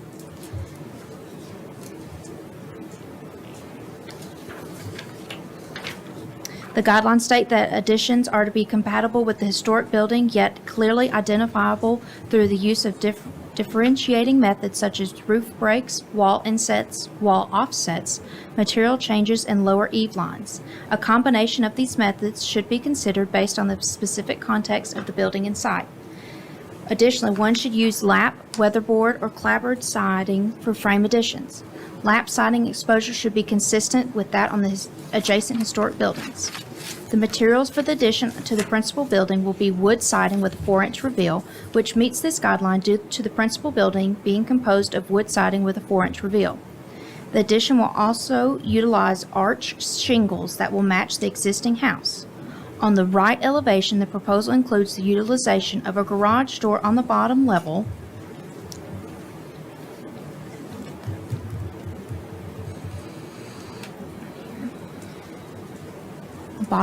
of the house and 6 double-hung windows with a window light pattern that blends with the existing windows on the principal building. On the left elevation, 2 windows on the bottom level and 2 windows on the top level are proposed that will utilize the existing window light pattern. The window choice is appropriate due to the age and architectural style of the house. On the rear of the proposed addition are 3 windows that will match the other proposed windows, and a louvered vent near the top of the window and a 6-panel door on the bottom floor. On the existing wing of the building that faces the driveway, a French door with window light will be centered in between 4 double-hung windows that will match the existing windows. A new standing seam roof is proposed to be utilized. Additionally, a wood deck and stairs is proposed in the space in front of the existing wing to connect the new addition to the building. Vertical siding is proposed to be used under the stairs. Since the property is located in the R4 district, the rear yard setbacks are to be 7 feet. The guidelines recommend sizing the overall building footprints of all portions of the existing principal buildings, accessory structures, and proposed additions on the lot so that it does not exceed 35% of the lot. The proposal meets the recommendation of the guidelines. Staff recommends approval of this application with the following conditions. The application must meet all the requirements of the City of Franklin prior to the issuance of a building permit, and any additional changes to the approved plans must be returned to the Preservation Planner or the Historic Zoning Commission for review and approval. Thank you. Okay. The applicant, please introduce yourself and comment on the application. Good evening. Noel Jones, general contractor for the owner of the residence. Is this your residence too? It's Nope. my parents. Okay, got it. I knew there was a connection somewhere. Okay, any comments you want to make on it? I believe there were just a few concerns at the DRC meeting about the side setback. We made a note on the site plan for a 7-foot setback instead of 5, based on the zoning. Right. And the architect put some notes on the plan for the existing footprint of the house versus the addition. That wasn't clear in the DRC meeting, but I believe he's made that adjustment now so that we are under the 50% addition. Okay, any citizens who wish to comment on this application? Hearing none, we need a motion. Mr. Chair, I move to approve with staff comments. And I'll just second it. Thank you, Scott. Okay. Comments, commissioners?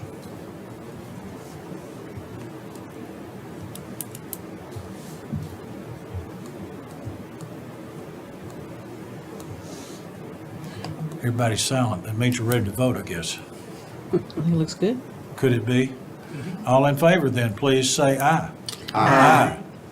Any opposed? No. Slam Mr. dunk. Chair, Better run out. Could we take a 5-minute break? Certainly.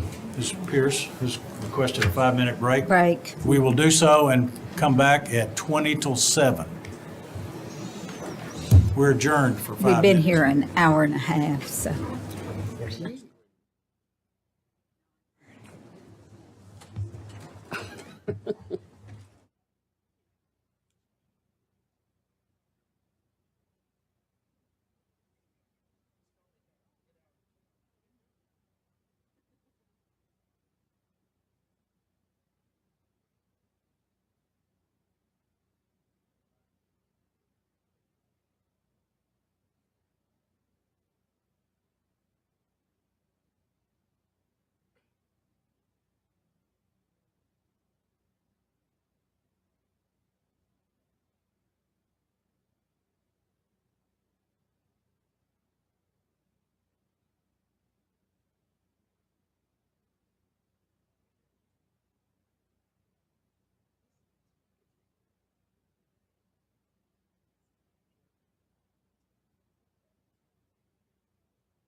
source for state militias. Okay, we're ready.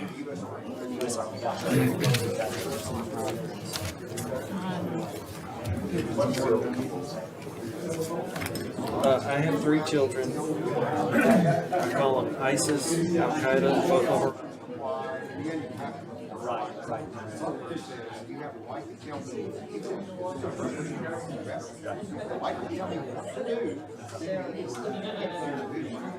I see, gotcha. I see,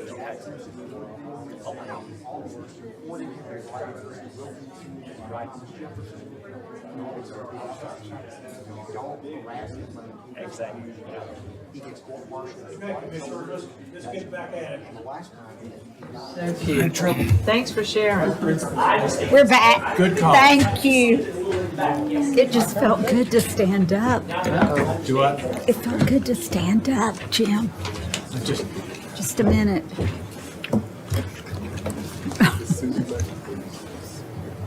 Okay, we're back in session now. And we're ready for the consideration of alterations, window and ramp at 230 Franklin Road, Building 13. Emily. Thank you, Mr. Chair. So the proposal includes the installation of a door in a window opening and a ramp at Building 13. The alterations will serve as an accessible emergency egress path from the main seating area, and it will be an accessible route to terrace dining. The proposal will use the previously approved new ramp on the other end of Building 13 as the design basis for the ramp. The guidelines recommend orienting additions to historic commercial buildings so that the overall characteristics of the site topography, character-defining site features, trees, and significant district vistas and public views are retained. The alterations to Building 13 will face Old Liberty Pike and will be visible from the right-of-way. The window alterations as part of the proposal includes utilizing this single window that is next to the triple window and converting it into a doorway. The door specifications were not included in the submittal. For the ramp installation, I'll zoom in for everyone. The guidelines recommend positioning ramps and lifts on rear or side facades where not readily visible. As proposed, the ramp will be on the front elevation of the building. Staff recommends denial of the application based on the following grounds. The guidelines recommend orienting additions to historic commercial buildings so that the overall characteristics of the site are retained. If the Historic Zoning Commission decides to approve the COA, the following conditions are recommended. Specifications on the door must return to the preservation planning staff for approval. The application must meet all the requirements of the City of Franklin prior to the issuance of a building permit, and any additional changes to the approved plans must be returned to the preservation planner or the Historic Zoning Commission for review and approval. Thank you. Thank you. Would the applicant please introduce yourself and comment on it? Hi, I'm David Carr. I'm with Matheny Goldman Architects, and I'm representing both the owner of the factory and the tenant that's going in this space, Edge. I appreciate y'all's consideration. Just to kind of add a little bit more additional information. So there's a heavy dashed line across that elevation. So in front of that elevation of Building 13, that is the top of the retaining wall as it comes across. So this sidewalk is recessed below the parking that is in front of that building. So that's the line. So what you would see of the altered window is just the top part right there. The design of that is based on previously approved additional entrances that are approved on the other end of the building. And we're proposing this right there to the left of that Right. handrail. And so originally, when this was submitted, they had this location would be set up for 2 separate tenants, and they were taking the 2 3-bay windows and altering them and adding doors into those units up at the level of the existing sidewalk. So the new tenant is a restaurant with an assembly occupancy, and as part of that, we have to have a second means of egress from the seating area for the patrons, and you're not allowed to egress those patrons through the kitchen to get to an egress. So this door is serving both as an accessible route, as mentioned, as well as the emergency egress from the seating area of the restaurant. And that, and I apologize for not including in the application, but the door alteration to the window would be done by the same company that's already approved to do it for the rest of the complex. The other end, all right. All right, are there any citizens which comment on this application? Hearing none, then we need a motion from the commission.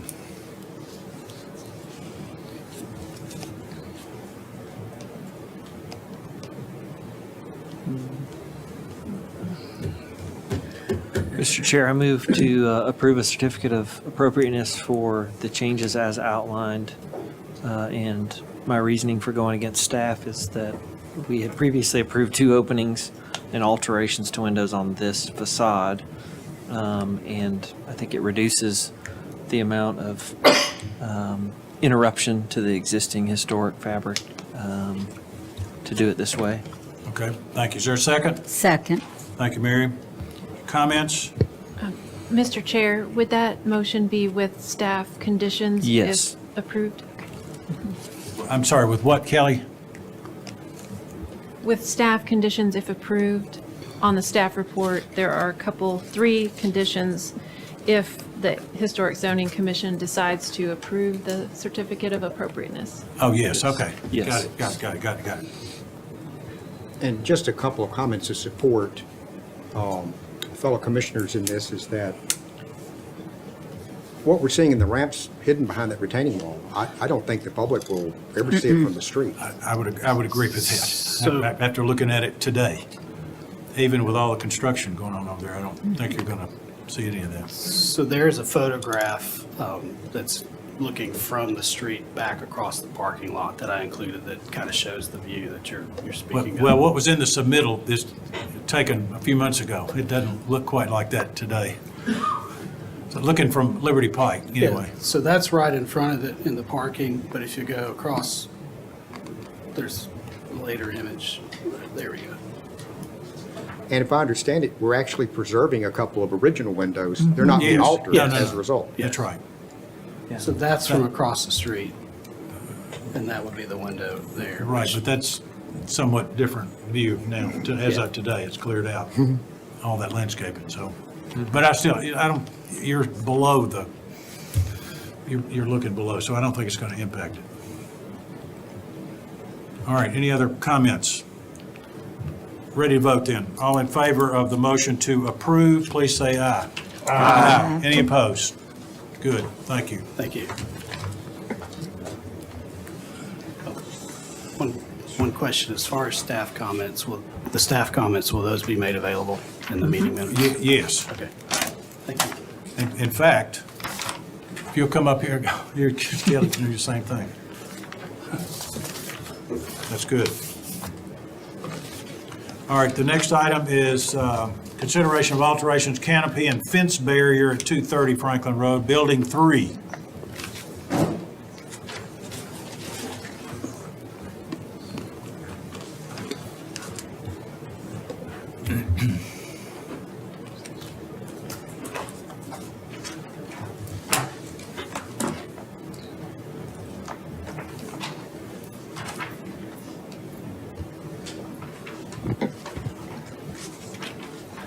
You're on. The proposed application includes the installation of a canopy and fence barrier to Building 3 on the factory campus. The canopy will be partly behind Building 1, which is Mafiosa's, but will be seen on Factory Road, which could be seen on Factory Road. Franklin Road, sorry.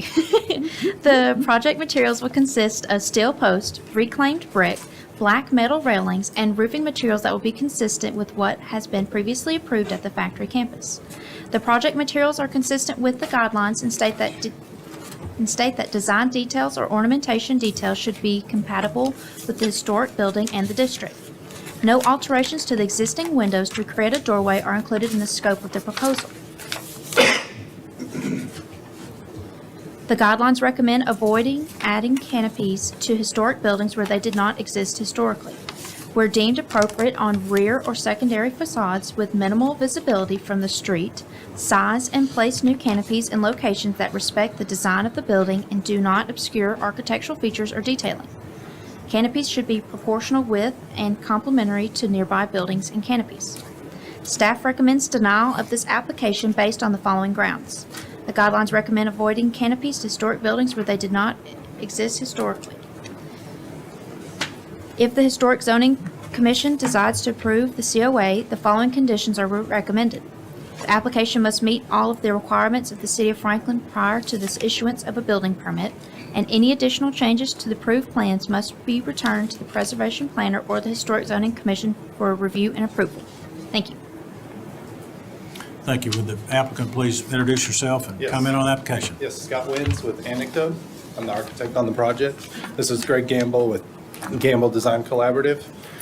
We are here representing Edley's in proposal of a canopy being added to Building 3 adjacent to the main hall. And so I think to address some of the comments, if you flip to the very last two slides of the page, we've taken various photographs around that perimeter and showcasing what trees are there, how that little courtyard is addressed, and then how it really represents right next to the main hall. And so here, we're promoting or designing a very minimalistic approach. The base being brick veneer on the columns is a proposed zoning ordinance.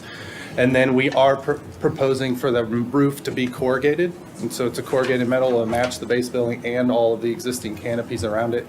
We're at 11 feet instead of 8 feet at a minimum above the sidewalk level. And then the railing is really only there. We're proposing a very minimal approach to the railing, given that we have to contain it with alcohol consumption on the patio itself.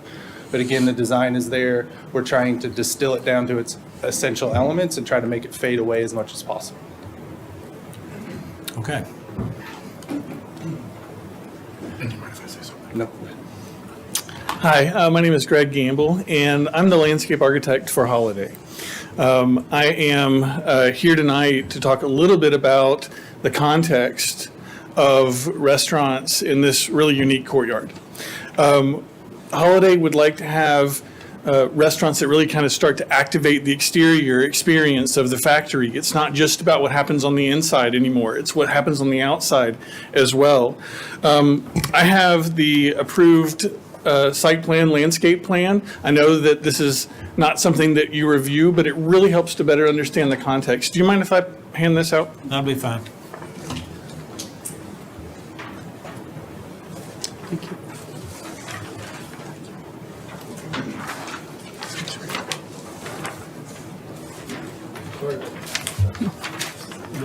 Yes.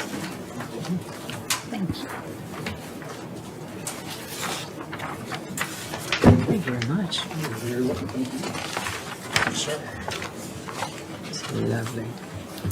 And I handed staff a copy earlier for the record. The red dash on this map shows the proposed location of the canopy. If you'll scroll up 2 slides for me where we have the site plan that was submitted for DRC, if you'll, yeah, that's fine, right? Yeah, actually keep going up. I think it's 2 more slides. Next one up. Keep coming, keep coming. Keep coming. Okay, right here. Thank you. When Edley's first started this discussion about the canopy, the site plan was still somewhat in design for this particular space. You'll see that the deck goes above or beyond the stairs. That portion of deck is no longer a part of the plan. Instead, that portion of the plan is landscape. And we're introducing new magnolias. We're introducing new arborvitaes, river birch, and right around the existing cypress that we're saving here in front of the canopy, we're adding 2 8 to 10 foot red buds, along with 2 varieties of hydrangeas and inkberry hollies to create more of an evergreen and lush experience within this space. Underneath the cypress trees, we have cinnamon ferns and hostas, plants that really will resonate with that shadier environment there. It's shadier because of those existing trees, and those existing trees are predominantly evergreen and truly screen the majority of this canopy from view. On this map here, you see the drop-off that's been now introduced into the factory parking lot for convenience. We have areas of hardscape with both pavers and saw-cut concrete that you have reviewed and approved previously. We also have the wooden deck that sits underneath the two existing cypress that are further in on the site. But this is really meant to be a really pleasant outdoor experience that offers some areas of refuge and seclusion in the outdoor spaces around the factory. We're excited about Edley's because they can truly come in and activate the space. We want a canopy that's sensitive to what's going on with the facade of the factory. But if you'll go to the elevation, and we've talked about this before, that this elevation's misleading. It does show you all of the architectural features. It shows the previous pedestrian access and covered canopy into the front of the factory removed, which it's now gone. So we truly get to see the factory as it was when it was operational. This addition, this canopy addition, we believe is very complementary, and the factory is unique, but this is one of those spaces on the outside where we really want to try and activate with a use such as Edley's Barbecue. With that, we're happy to answer any questions that you may have. Thank you. Thank you. Are there any citizens who wish to comment on this application?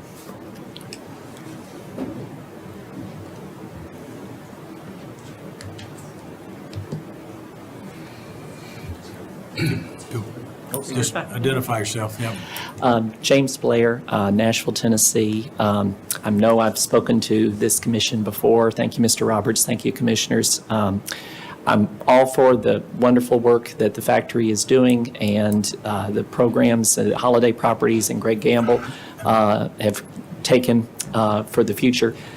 One thing that just concerns me is the location and adding a more permanent structure of a canopy. I'm all for bringing the outdoors and seating outside and bringing people outside with the restaurants, but just having such a permanent canopy in such a prominent location right at the front part of the factory, it just has many concerns.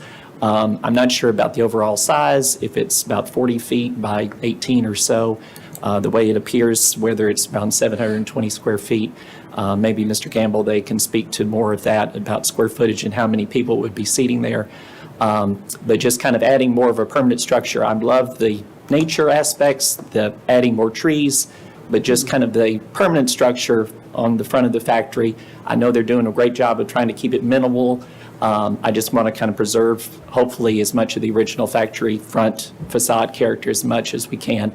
I know in the past, before design review and other commissions, and probably with the how the original factory office buildings and Mafioso's building has more of the outdoor canopy patios surrounding the whole front of the building that's hardly ever utilized. And I know the back part is more, but I'm just hoping that in the future, more of these spaces will be utilized, and that it's not just up for a few months and seating and then closed off the rest of the year and nobody's out there under the covered canopy. So just some things to consider, but thank you all so much. Thank you. Any other citizen wish to comment on the application? Hearing none, we need a motion from the commission. Move for approval of staff comments. Thank you, Scott. Second to that? I'll second, and Go ahead, Lacey.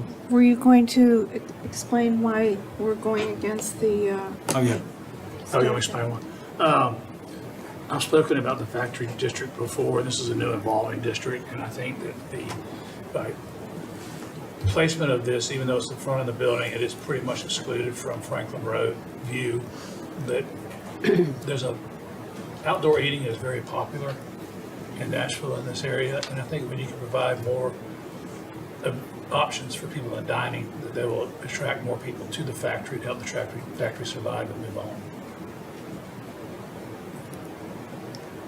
Okay. This is a lot less than the original entrance that was torn down recently. All right, comments? Mr. Chair, I will not be able to support this motion. All right. I have a comment as well. Well, Kathy? My concern is this is the first canopy that I've seen. Have we seen any before us? Are there going to be other numerous ones? So this sort of sets a precedence. I'm trying to remember the vision of the site, and I don't remember seeing canopies on all these outdoor seatings. So how does it affect the rest of the total site? I'm very grateful for the landscaping too. One concern would be size of the canopy. Is it water repellent? How are we draining the water for safety from participants and then for maintaining the landscape? But I wouldn't be able to support it right now because I need to see the bigger picture. And if other restaurants are going to have canopies as well. I think that would be my concern too, is how many of these are going to pop up. Precedent. I think it's minimal for sure, but if they're everywhere, it won't be. All right, other comments? I tend to agree with most of the commissioners here that I'm not all against canopies necessarily, but this is what people consider the front of the factory. Even though it is around the corner a little bit, we see it from the corner. And this particular location is quite the contentious place to put it. And we've talked about, it might be appropriate, as staff said, to go on the back or side. We don't even know what the back and side of the factory is. It all is kind of front, or will be. In this particular location, I have a hard time supporting it. Okay. Any other comments? Ready to vote? Then this would be on the motion to approve with staff comments. So all in favor of the motion to approve, please raise your hand. Got two. All against the motion to approve, raise your hand. All right, 6-2 against. Now, we need another motion then.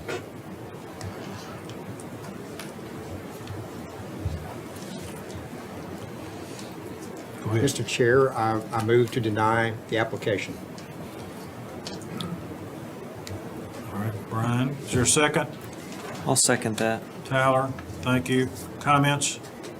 The comment I would have, if the factory came with an overall plan of what the awnings, where they were going to allow them, that would matter to me.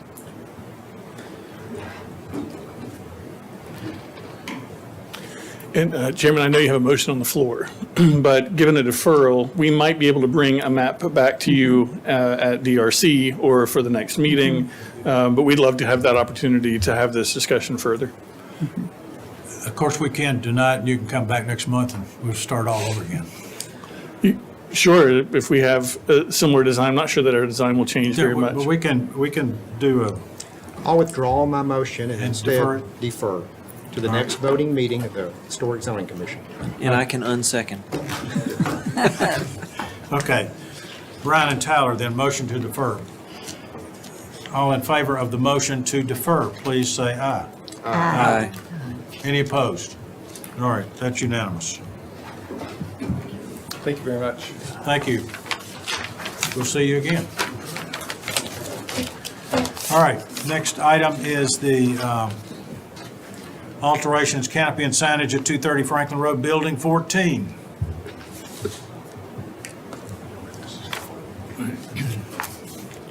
Emily again.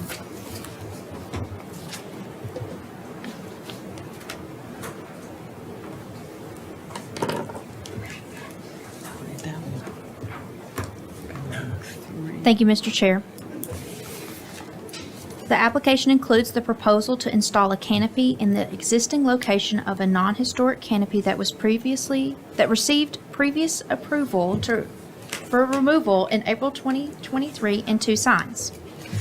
So the first sign that I'll discuss is a small projecting sign The proposal includes the installation of a small projecting sign that will measure 34.5 inches by 27.5 inches, which equates to 6.59 square feet. Per the zoning ordinance and what was approved within the recommendation request on July 2022 is that small hanging and projecting signs are small signs that either hang from beams, brackets, or poles, or that project from poles or brackets from a building. They are limited to a maximum of one per building main entrance, in addition to other building signage, and may measure up to 4.5 square feet in size. The size of the sign proposed exceeds what was approved. A larger sign cannot be approved without a revision to the development plan or a modification of standard or a variance. The background of the sign is proposed to be a bright red with white lettering. The guidelines recommend a maximum of 3 colors, and with a darker background color than the lettering color. One should use muted colors that complement the facade, although vibrant colors may be used as an accent. The proposed sign does not meet the guidelines due to the accent color covering the background of the sign. The small projecting sign is proposed to utilize white, slim LED illumination. The guidelines recommend only using external illumination and downlights, no spotlights. Fixtures such as gooseneck fixtures in a dark bronze or black color, or a color that matches the facade color, and warm colored lighting are appropriate for this type of signage. Additionally, neon should be avoided, as sign materials that are compatible with the facade and the district should be utilized. The proposed sign lighting does not meet the guidelines. For the canopy and canopy sign, the proposal includes the installation of a canopy that measures 13 feet 5 inches in length and 5 feet in width. The proposed canopy will replace the existing non-historic canopy that was previously approved in April 2023 to be removed. I'll pull it up.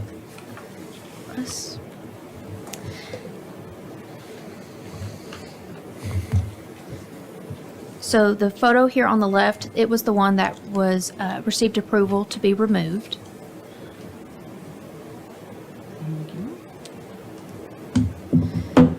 So the canopy will consist of metal and will be attached to the building by hanging rods. The guidelines recommend avoiding adding canopies to historic buildings where they did not exist historically. Were deemed appropriate on rear or secondary facades with minimal visibility from the street, size and place new canopies in locations that respect the design of the building and do not obscure architectural features or detailing. Canopies should be proportional with and complementary to nearby buildings and canopies. New canopies should be simply designed to match historic equivalents and paint them muted colors that are complementary to the building and surrounding historic district. The proposed location that faces Old Liberty Pike and will be seen from street view.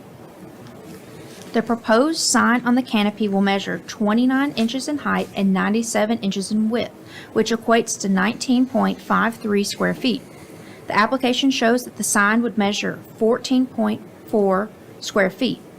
The guidelines recommend that canopy signs measure a maximum of 90% of the canopy face, or 120 square feet, whichever is smaller. Based on the proposed signage in relation to the canopy will measure 161 inches, 13 feet 5 inches, and the proposed signage will measure 97 inches, 8 feet 1 inch. 90% of 61 inches equates to 144.9 inches, which exceeds the guideline and should be reduced. The guidelines recommend that canopy signs shall not project above or below the canopy or be located above the building roofline. The modification of standard for the factory campus approved in July 2022 allows for the sign to be installed above the canopy. The proposed sign will utilize a red background and a red LED tetra contour lighting.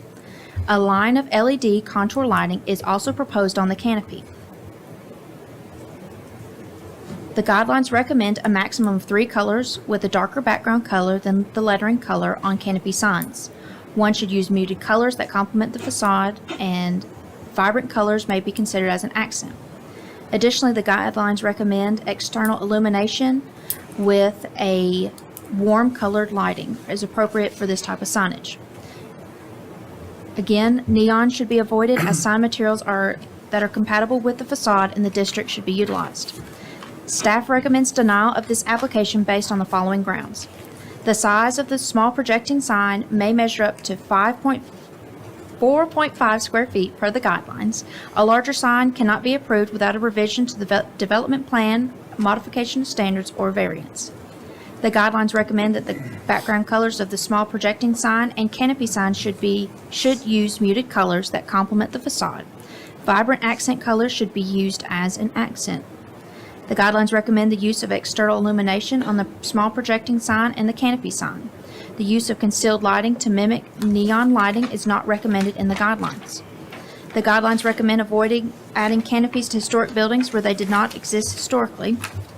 The guidelines recommend that canopy signs measure a maximum of 90% of the canopy face or 120 square feet, whichever is smaller. If the Historic Zoning Commission decides to approve the COA, the following conditions are recommended.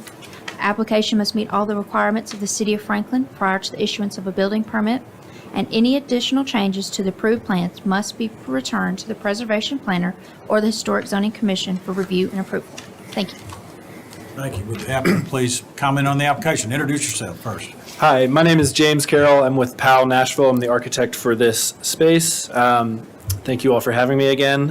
It's good to see you again after meeting in April when we reviewed some other elements of this building, but had yet to come to this canopy and signage question. So I guess I'll start with the blade sign on the side. We were just looking to see if that could be upsized or against the guidelines, just due to the scale of the building. We originally designed a sign that fit the 4.5 square foot maximum area, and it seemed a little small for the building.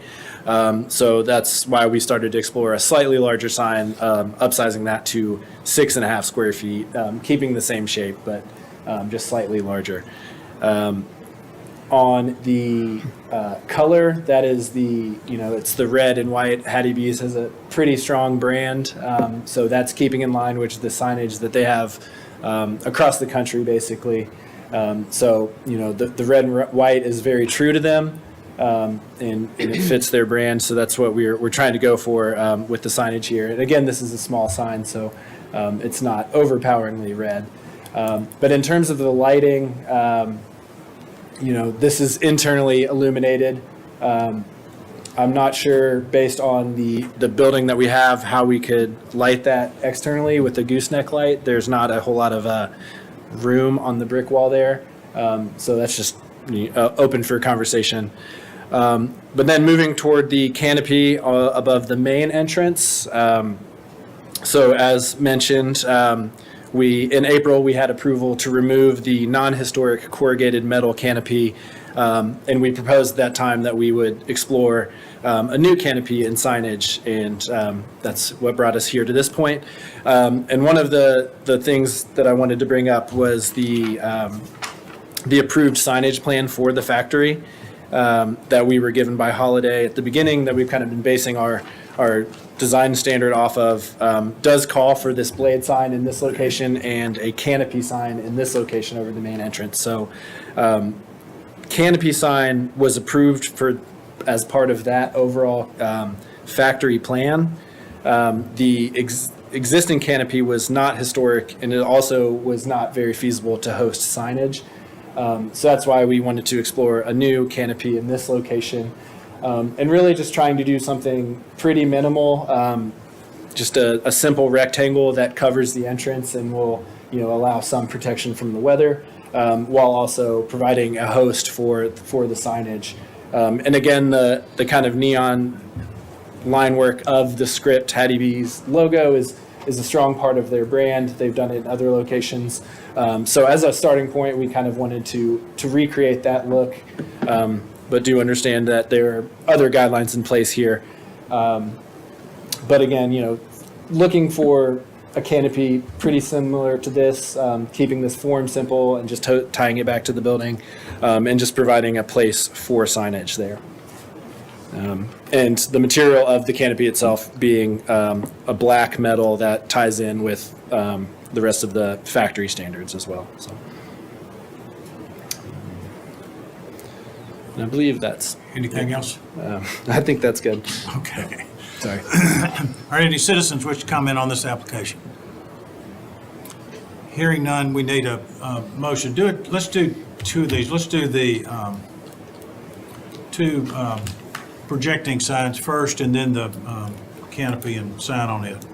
And Kelly, if you would give a 30-second summary of what we did over several months on this modification of standards for 80-something plus sign locations throughout the factory. Yes, there was a very thorough review of a master sign plan for location and placement for signs, knowing that the individual signs would come back for individual COAs at the time that would be appropriate. There are a couple items that can't be approved by the Historic Zoning Commission because they also exceed the zoning ordinance maximums or the standards in the zoning ordinance. One is the size of the signs. The other is the type of illumination of the signs. The zoning ordinance also limits lighting to external illumination only for canopy signs and small projecting signs. Thank you. That's my recollection entirely. You just stated it better. Okay, let's take the two projecting signs first. If somebody would make a motion. Just to interject, there's only one projecting sign. Oh, there's one. I thought there were two. There's one blade sign on the side of the building and then the main canopy and entry Okay. sign. Okay. All right, one sign. Excuse me. There were two on the modification of standards. All right. Somebody want to make a motion? And Mr. Chair, clarification, it exceeds the size, so I will move to disapprove. To deny. I'll second that.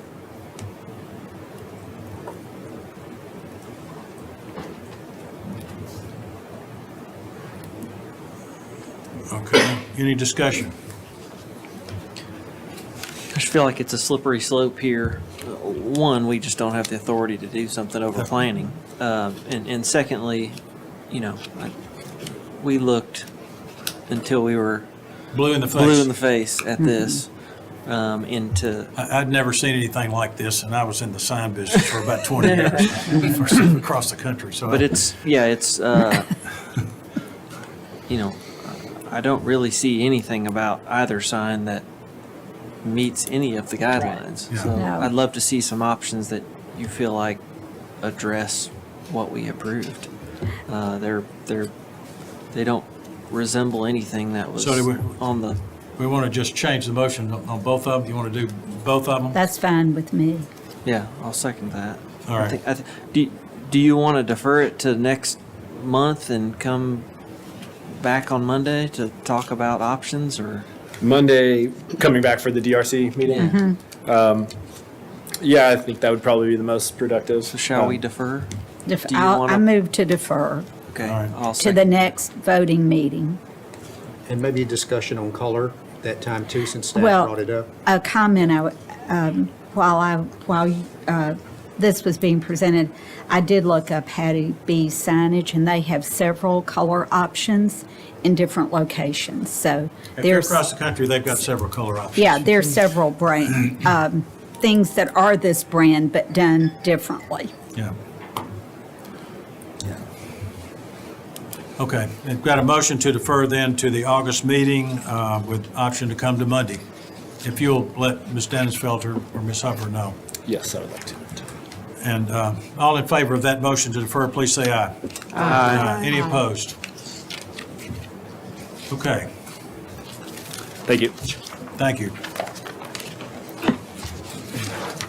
All right, we're ready for the next item, principal and accessory at 345 Fourth Avenue South. And Kelly, you're Mr. leaving the Chair, building. since I live a few doors down from this location, I haven't been involved with this review at all, and I'll step away from the staff report and discussion. Thank you. All right, Ms. Huffer.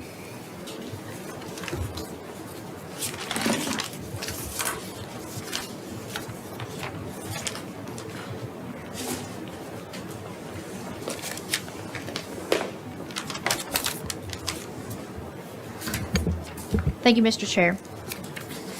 The applicant has submitted an application for a proposed rear addition to the principal structure for the residence located at 345 4th Avenue South, as well as an addition to the existing detached garage located to the left of the historic dwelling. The home is a gable and wing frame house with a 2/3 front porch and Italianate-style bracketing along the eave line. The historic home dates to circa 1900. Chapter 2 of the Design Guidelines provides recommendations for additions to historic residential buildings.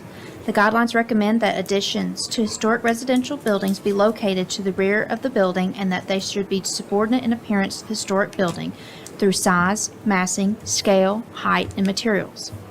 The rear addition is a long, linear design that utilizes insets, offsets, and roof breaks to differentiate it from the historic main form of the dwelling. The proposed materials would be brick for the foundation and a base, as well as composite or wolf lap siding with an exposure to match that of the historic home. The applicant has also indicated the use of 1/1 or 2/2 double-hung windows. Overall, the design, placement, materials, and fenestration of the proposed addition are in keeping with the recommendations of the guidelines.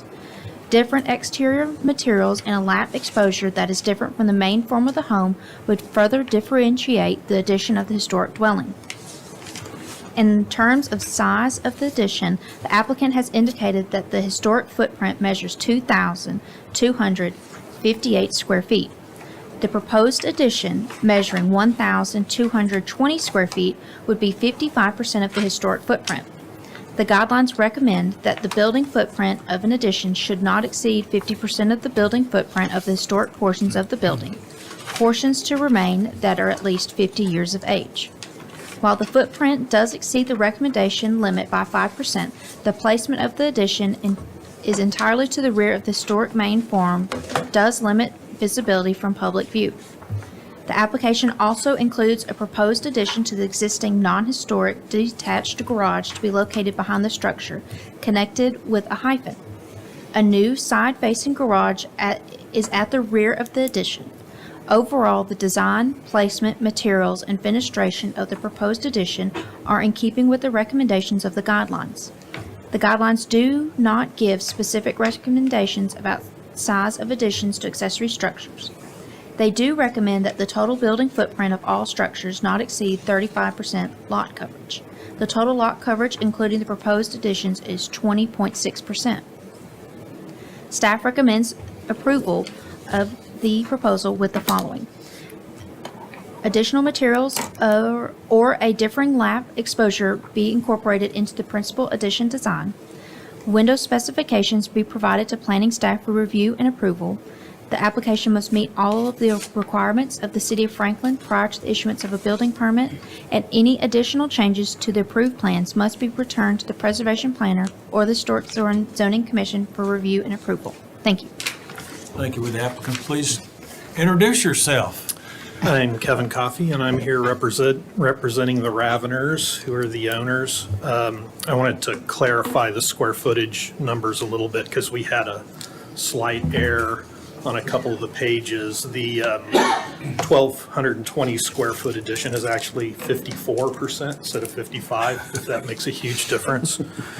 Getting closer. And I think there were a couple of sheets that had the square footage on the accessory slightly off. The ones that she stated are the correct ones. So the total accessory square footage is 1,622, which is basically 47% of the house structure once completed with the additions. Some of you know we've been to the DRC twice. And some of the things that we did, because of the comments we got there, we reduced the footprint of the accessory somewhat. We also made the decision to delete the screen porch, which was kind of one of the things that we were really shooting for. And while we decided to do that, we traded off a little bit of space to make a dining space a little bit larger. But we have decided not to pursue screen porch and just do a terrace arrangement, landscape arrangement at that area. One thing I wanted to clarify too, that was a comment that we got at one of the meetings, was about stepping down the additions from the main house. And that was actually something that was already incorporated into the drawings. I just didn't have it very clear on those. So there are some distinct areas to step down from where we're doing the addition from the main house into a family area, and then down some more steps as we go out to the bedroom wing out the back. There's quite a bit of grade difference front to back, and we're trying to use that to our advantage. So the courtyards that kind of run along the left side of the house that we formed with the new accessory step down as well, which I think will heighten the experience there. So I think one kind of telling material we have in this presentation is the Sanborn map that kind of shows what the complex of this house was originally, that there were 4 separate accessory structures plus the main house. And this is from 1913, so I just did this to clarify where the existing house was and where we're doing the additions. So where we're extending our accessory structure is about 5 feet further than one of the previous accessory structures that was on the lot. And I think also if you look at the aerial of this specific area, many of the neighboring houses have obviously over the years, one way or another, expanded well beyond the 50% of the original structures. And so I think it fits pretty well into this stretch of homes and even the ones that it backs up to. Also wanted to comment that we're totally open to the staff comments about the siding. Typically, I think the guidelines ask for the siding to actually be the same exposure that's on the existing house, which is what we did. But you know me, I like to change those things up. So if there's opportunity to change the exposure of the siding, I'm totally fine with that, and I can work with staff on that issue as well. I'll open to questions. Okay, thank you. Any citizens wish to comment on this application? Hearing none, and Kevin, is this that were handed out today, is that any different than what the submittal was? I don't know what you were handed today, so. Got a whole packet. Got a whole packet of stuff today. Oh, With the application? okay. You want to look at it? Well, no, I know what it was. I just Okay. thought you already had it. That's why I didn't. Okay. Mr. Chair, I move to approve with staff comments 2 through 4.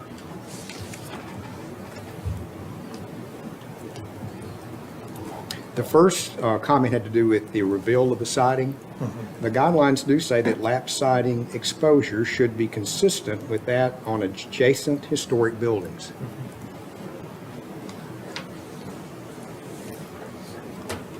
I'll second. Thank you, Lisa. Okay. Comments? You want to add anything, Brian? I think overall, I must commend the applicant. I think bringing that square footage down from 69% to 55 is, or it's 54 now, is maybe a workable, being more consistent with the guidelines. All right, any other comments? Well, this is a very secluded backyard that goes down, so I do think it has forgiveness. Anything else? Ready to vote? All in favor, please say aye. Aye. Any opposed? Looks Ron. good. Thank you.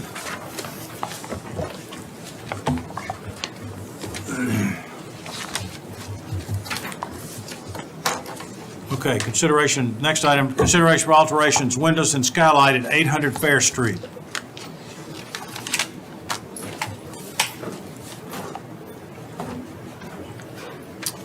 And Kelly, you going to do this one or Emily? Okay.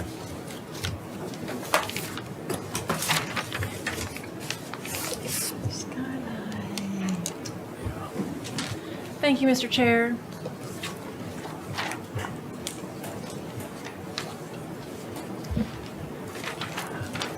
I'll present this one tonight because Joey needed to leave unexpectedly. This was his item.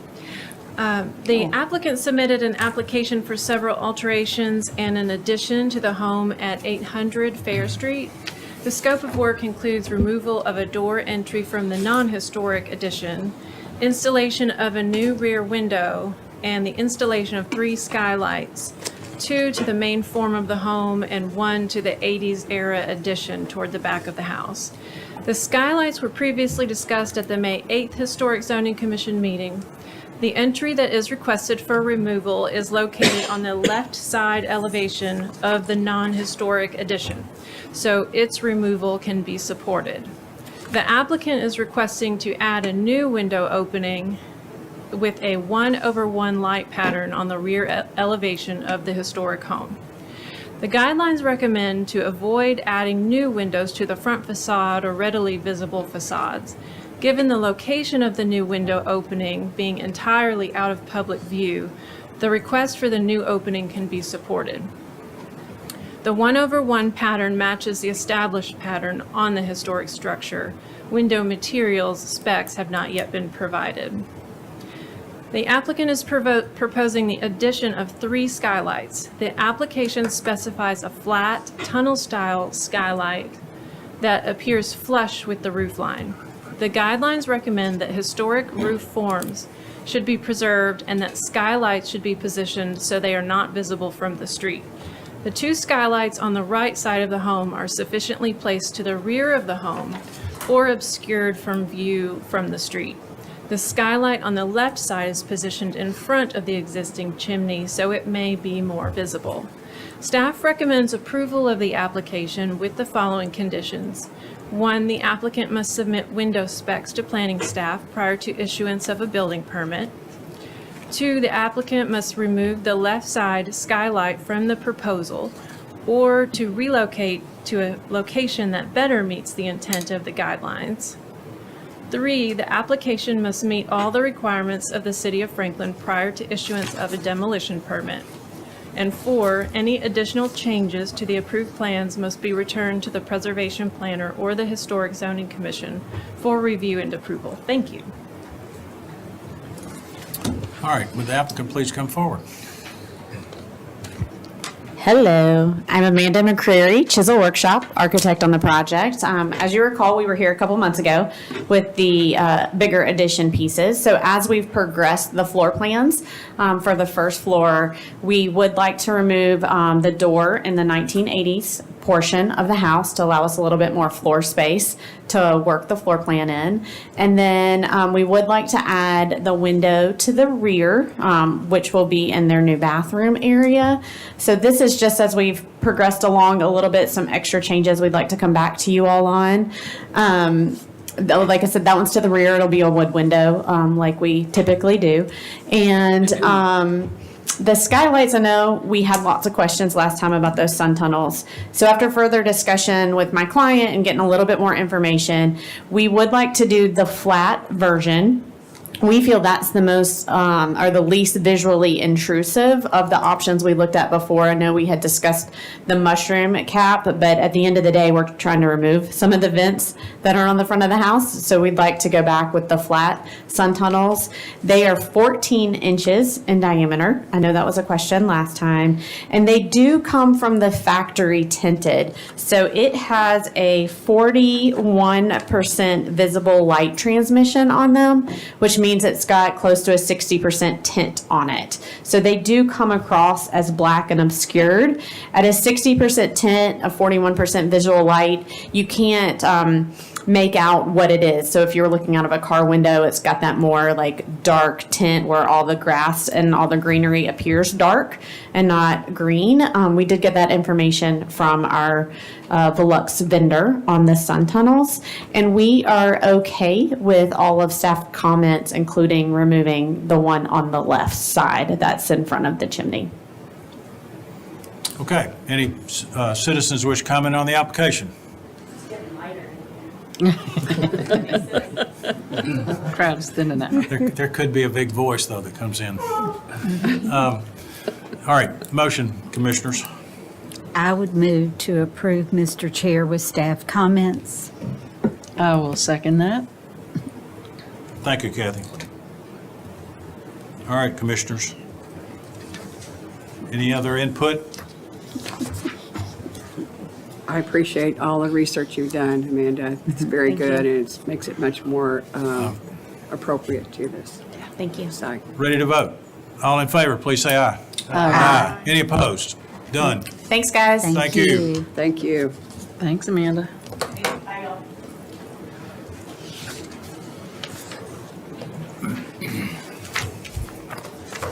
Okay, our next item is consideration of alterations roof at 324 3rd Avenue South. Thank you, Mr. Chair. I'll be handling this one as well. The subject property is 324 3rd Avenue South, which received a certificate of appropriateness in April 2022 for a series of alterations and demolition in regards to constructing a new rear addition to the historic house. No alterations to the historic roof line were approved under that COA, and in fact, proposed roof line alterations were specifically denied as part of that proposal. On June 1st, 2023, members of city staff were notified that the roof structure on the main form of the home had been completely removed without a permit. The scope of this kind of roof work requires a building permit from Building and Neighborhood Services, as well as a demolition permit. And because it is the historic preservation overlay, a COA is required prior to issuance of those permits. A stop work order was placed on the property immediately. The applicant has submitted an application to reconstruct the roof. The applicant has also supplied photos showing the structure's current condition, and that one isn't quite accurate on the screen because the gable part of that building was also removed. For alterations to roofs on historic residential buildings, the design guidelines recommend to preserve historic roof forms and materials.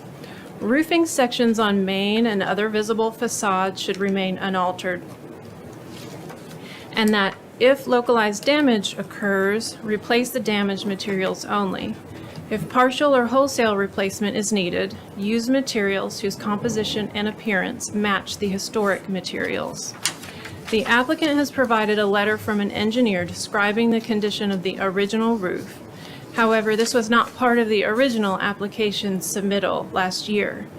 Once issues with the roof had been discovered, the applicant should have returned to the Historic Zoning Commission with a modified application addressing the roof concerns. An alternate plan may have been established that would have preserved as much of the roof as possible rather than its entire removal.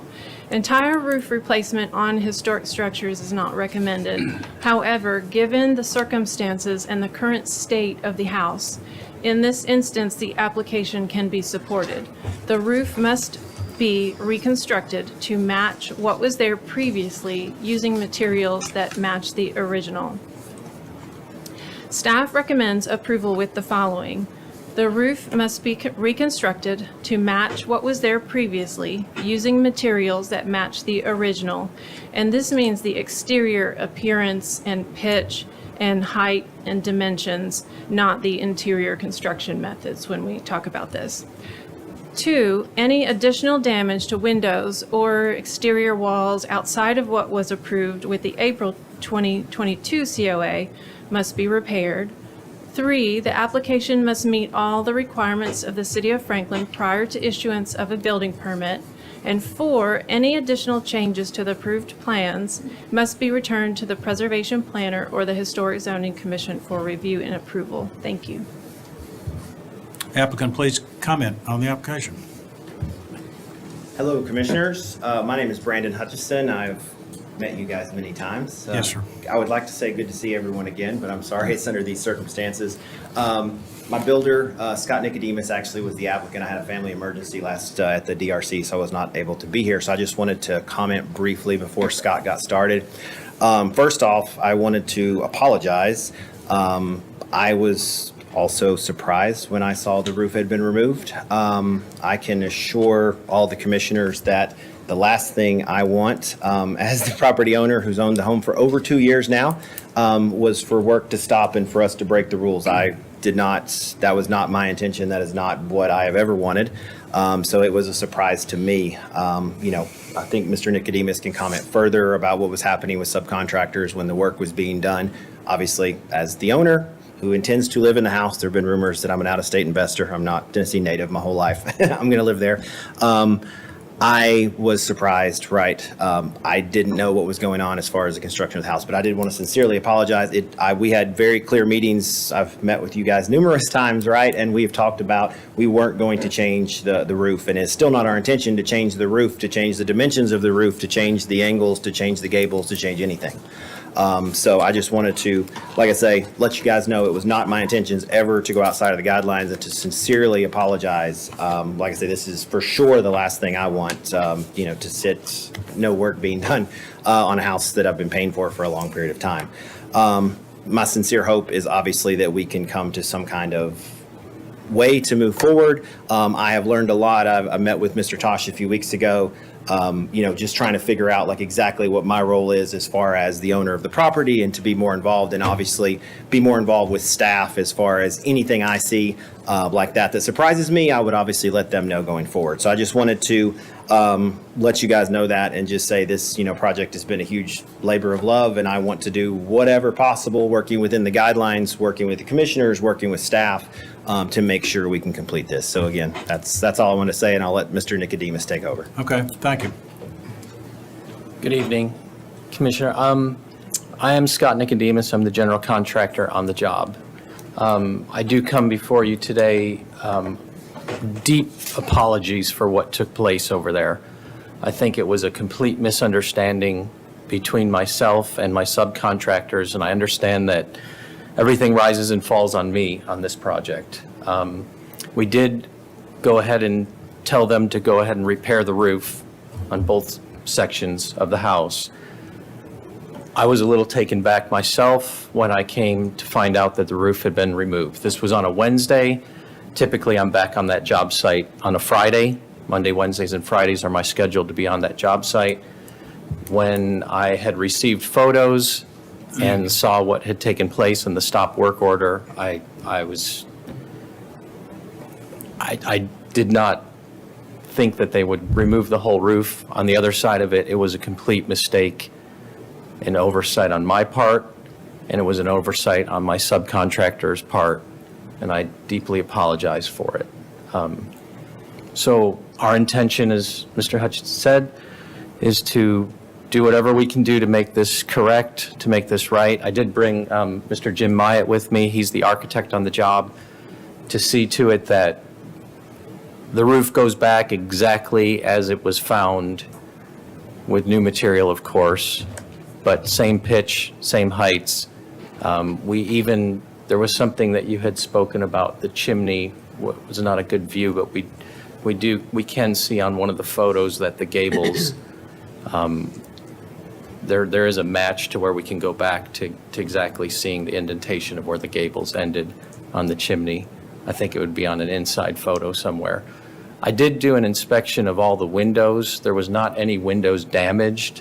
I know that came up in our DRC meeting, that there was some windows that were damaged. I went through and took pictures of all the windows. Nothing was damaged or broken at that time, other than like a screen storm window or something that was not part of the original window.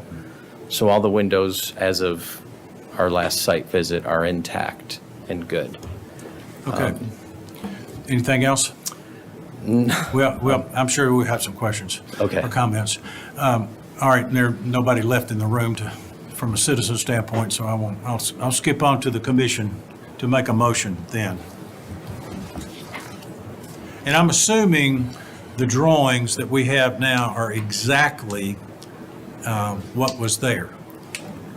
From the standpoint of what was intended originally related to the roof, correct? Yes, same pitch, same height, Jim, that's correct. Okay, all right.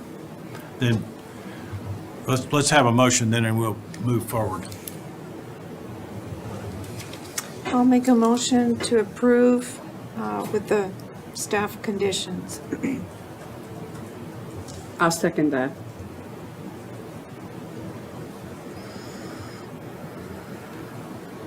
Thanks, Susan. All right, comments. I will make this. I think stuff happens. Everybody understands that. Unfortunately, it's a real problem when you go through the number of meetings that we did with Mr. Hutchison and others, and then you wind up in this situation. I would like to see us get that roof back, if that's the sense of the commission. And nothing else is done on that site until Mr. Tosh and Building and Neighborhood Services inspect that situation. And then you can come back to us with that approval and notification from Mr. Building and Neighborhood Services that that's in place before we do any other work on that site. I mean, that's my feeling as to where this heads. I don't want the assumption made that, okay, everything else is full steam ahead, we'll get the roof back and then we're clear. I want to make sure we don't have any more hiccups there. Yes, sir. So if that needs to be an amendment, you want to say something, Randy?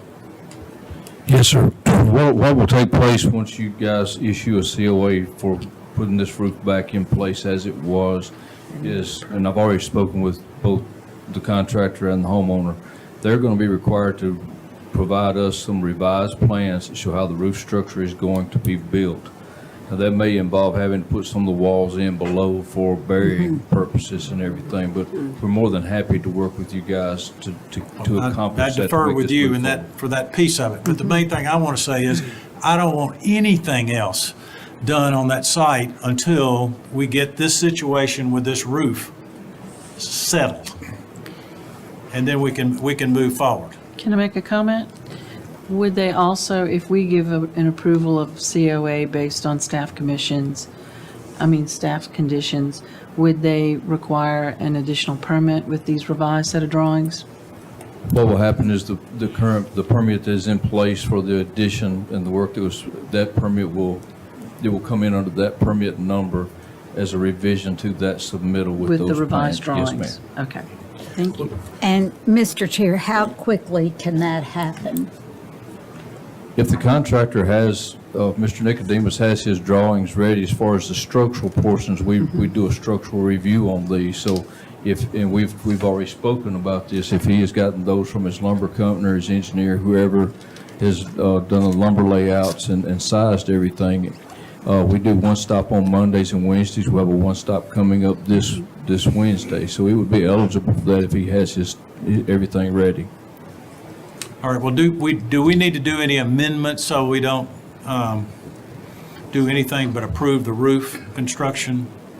And excuse me, those are in there. We put all the roof materials and the roof plans. They're in the submission that we sent. Yeah, I understand that. I just want to make sure. My point is, I don't want any other work to go on other than that roof to go back on there and. Anything to stop anything going forward. So I want, whatever we need to do. Like I said, that's my. All right, I'm for sure. Hope I'm clear with that. Well, there'll have to be some other work because there has to be something to hold the roof up, and they tore the Well, that's inside where- of the house down too. I understand that, but that's. Just saying. That's what Randy is saying.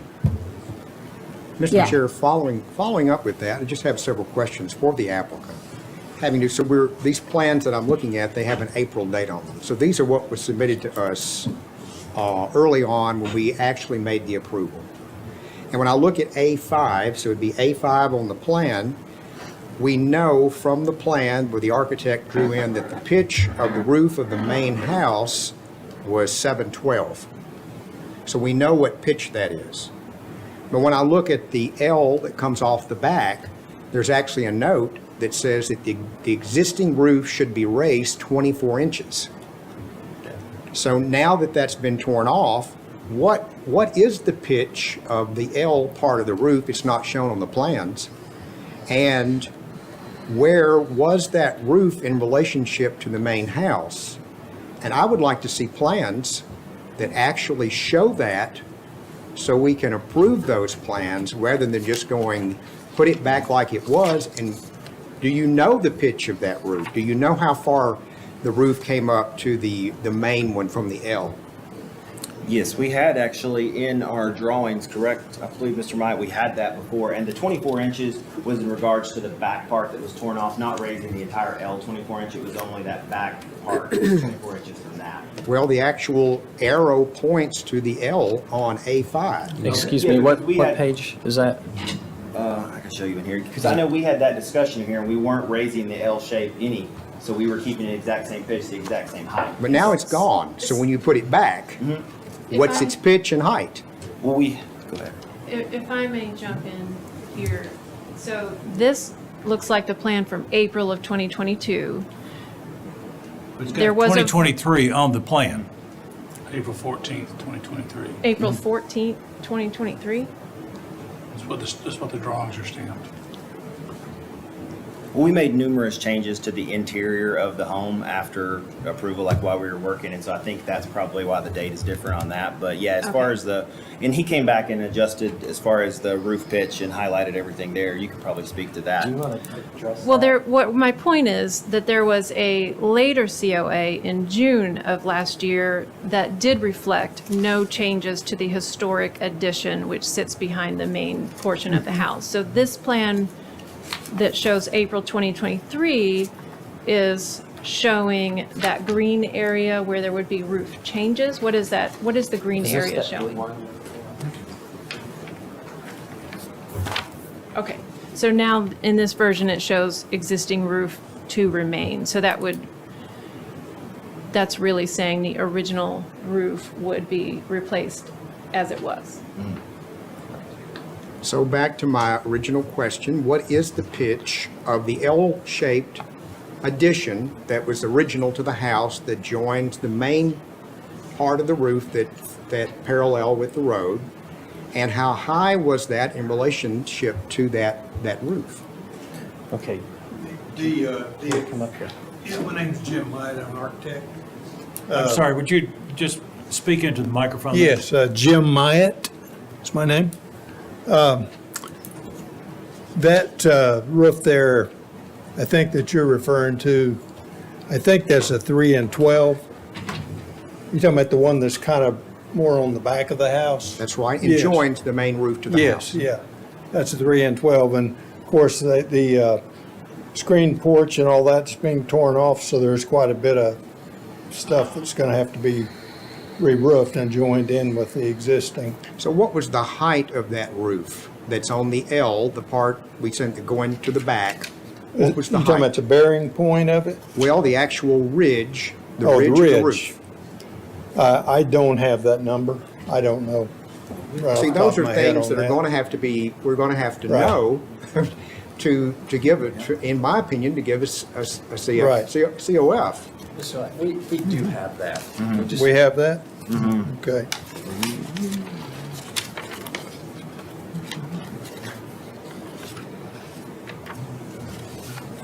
Let's see, is this what we're talking about right here? That part. Is that right there? I know we've got it.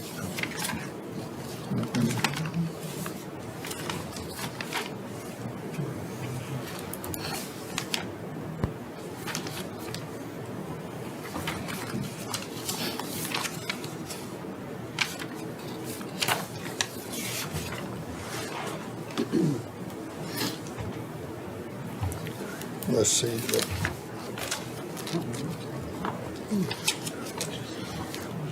I don't have that number, exactly what the height of that one is.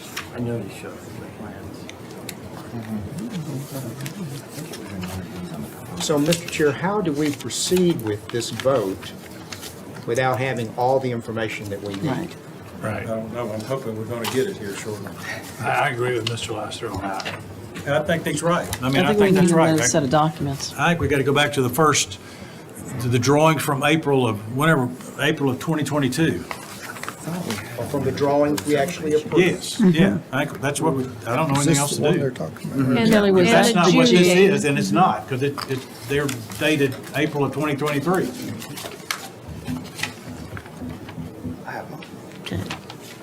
Denial. I don't know why, and I open a PDF at this moment. I mean, it's. That's how it happens. I don't think I have that still. I think that was before. In the computer, so it should be on there. Your question is on the L shape, what is the original pitch and height? The original pitch and height to the ridge, and that's how it relates to the roof that's parallel to the road. Because how would we put it back if we didn't know? Yeah, how do you put it back where it That's was if we do true. not know? Yeah. We do have that, I'm looking through my emails, I know we have that. When I see it on A7, it's the rear elevation. Can you access Doesn't show that, the Kelly? pitch, but From- once you Can you open the access files, the original drawings? We are working on it.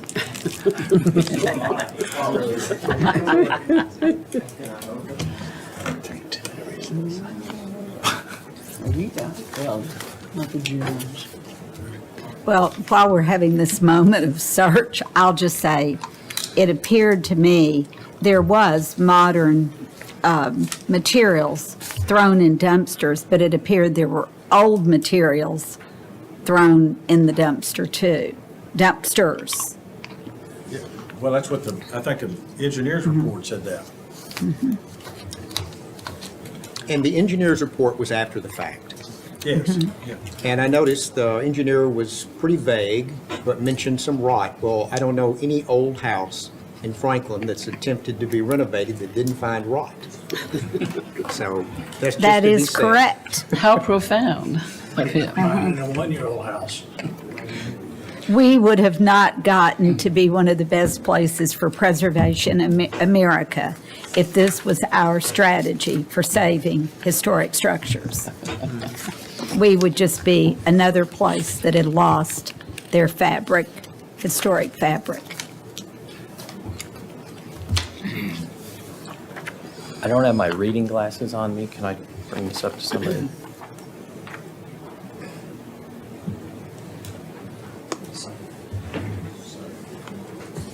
So does that show the original pitch? Yeah, 712 and 312. That's it. 712. But what is the height? So that's now the question. What is the height of this from the ridge in relationship to that roof? To the front gate. To the front Yeah, gate? they'll have to dimension that on the drawings. Okay. On that A7. That's February 29th. 28. This is what they're asking. We've got the pitch and we've got the height. Yeah. What was the height in where it connects to the gable? I do not know. But you have it in CAD, it can be measured off of that drawing. Yeah, you just keep an eyeball it here. Invisible. I can have it. We have all the roof structure and layout. I'm sorry, but you'll need to be on. On the mic, yeah. Thank you. Kelly, I found the June 23. I understand what Mr. Laster's asking for. So he's asking for what was the original height going into the gable. And we don't have that original height with us tonight, but I can have it for the Wednesday one stop, because we do have everything that Building and Neighborhood Services is requiring. And I can have that height, or I can have it to Miss Emily Huffer sometime tomorrow, I would say. We just have to measure it off the CAD, and we'll get that original height. So what does that do, Brian? Well, I'm wondering, should we defer to the next voting meeting till we can get all the information we need? That's just one point to Right. have that ridge height. You need to see the roof reconstructed to original. I mean, that's just one ridge line.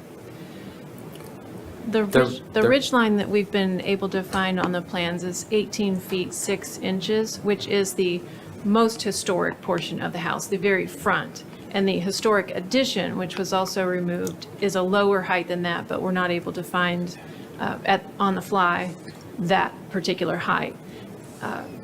It seems we're in an unprepared situation, to does. me.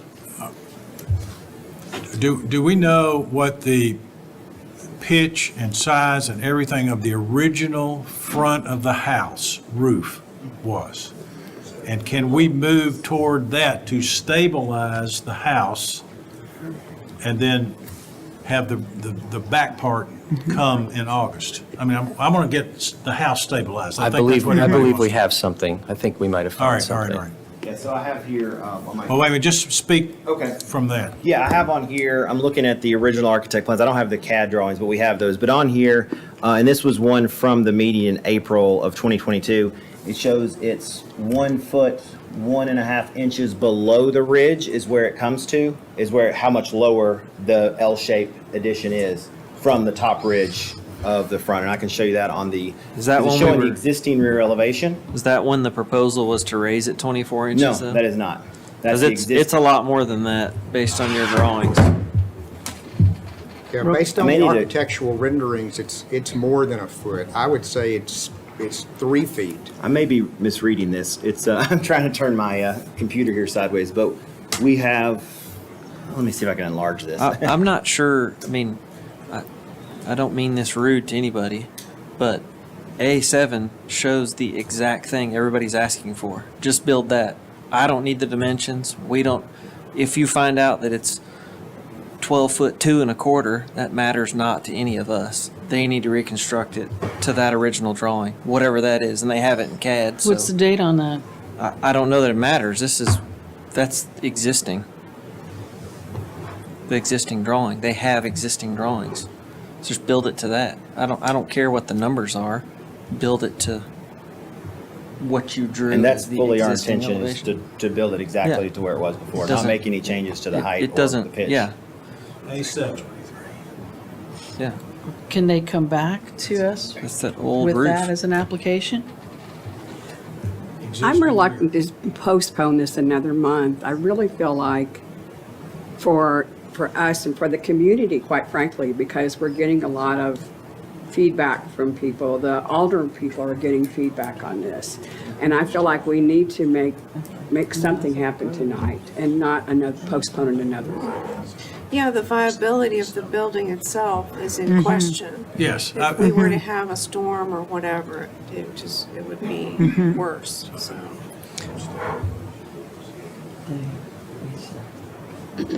And what I will say is when we had DRC about this, I thought we made it clear that we needed a full construction document set just to rebuild the house. We did.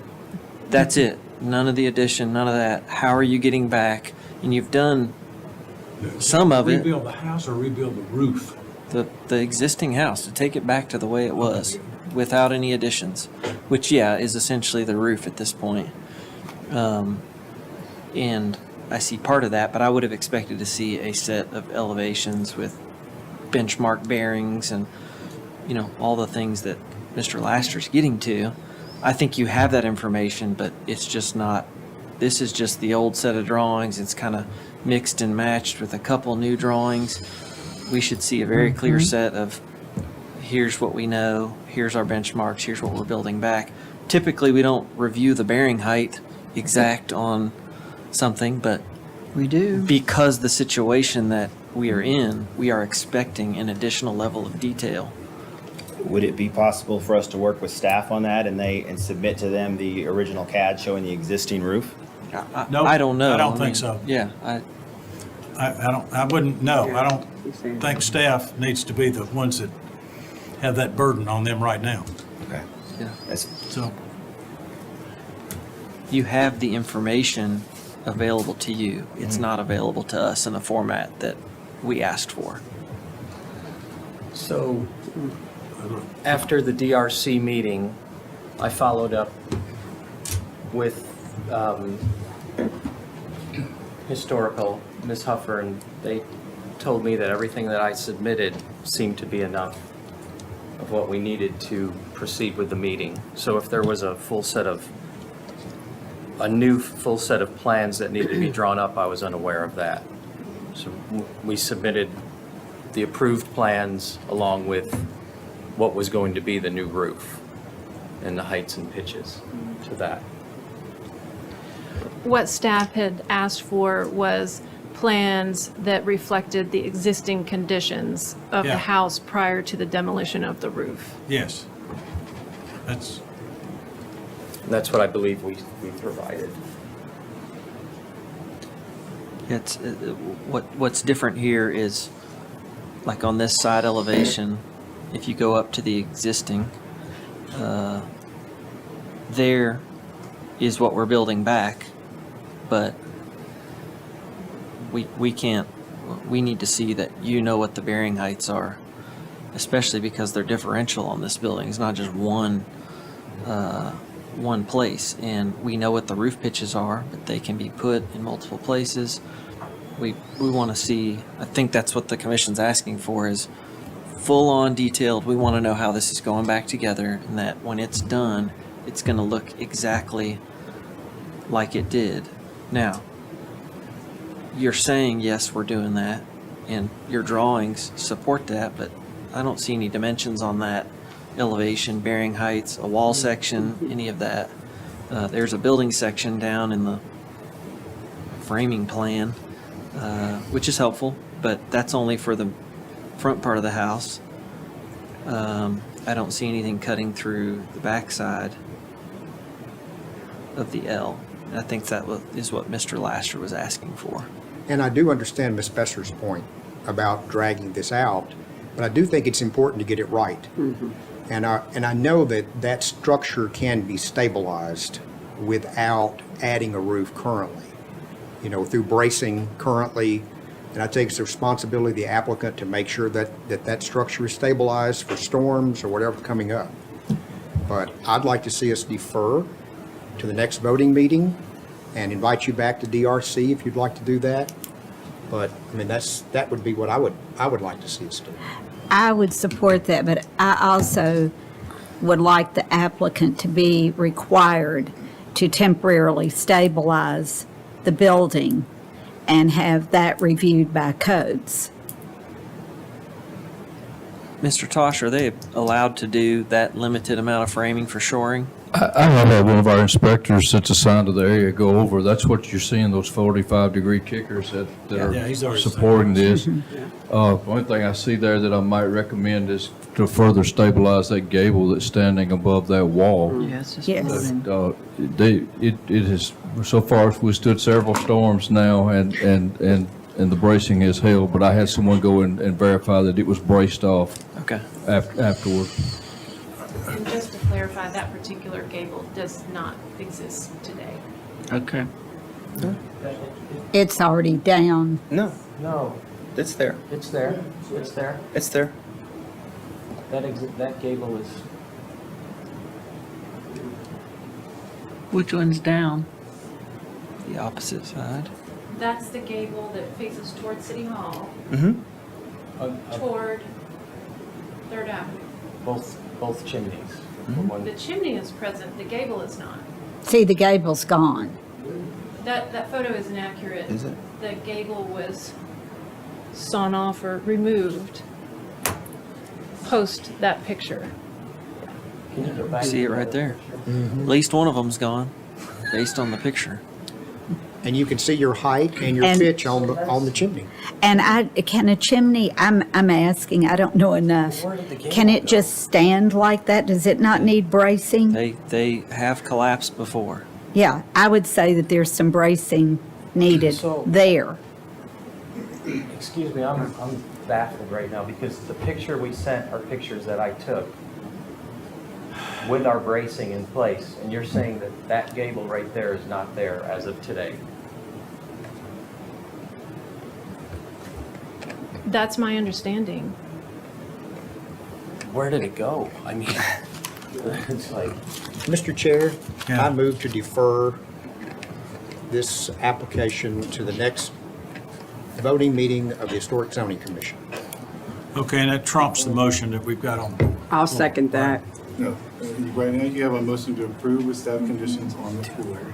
But we got. I'll doesn't this withdraw that. Trump that? She's motion? withdrawing. I'll withdraw that motion. So that's been withdrawn, and the second was, Susan, you withdrawing? All right, so withdrawing. so no, carry on, I'm sorry. Okay, so we got a motion to defer, and Brian made that, and who, Susan seconded. Susan seconded. I do agree that we need all the information before we are really comfortable with this. Yeah, that, I don't see a gable. I mean, I took pictures of it too. I don't see a gable. And Mr. Chair, I don't know if we do this as an addition to that, but I think the applicant should be required to work with the codes department to do bracing that will be as effective as possible. Further bracing. Okay. To preserve the historical I don't elements. think we can discuss Do it as a anything. separate- We just have to defer. We can't do any We just action defer. besides defer, So, I mean, unfortunately. common sense says you ought to do that, but that's, That can't be a I'm asking council. I don't think it It can can't be a be, problem. okay.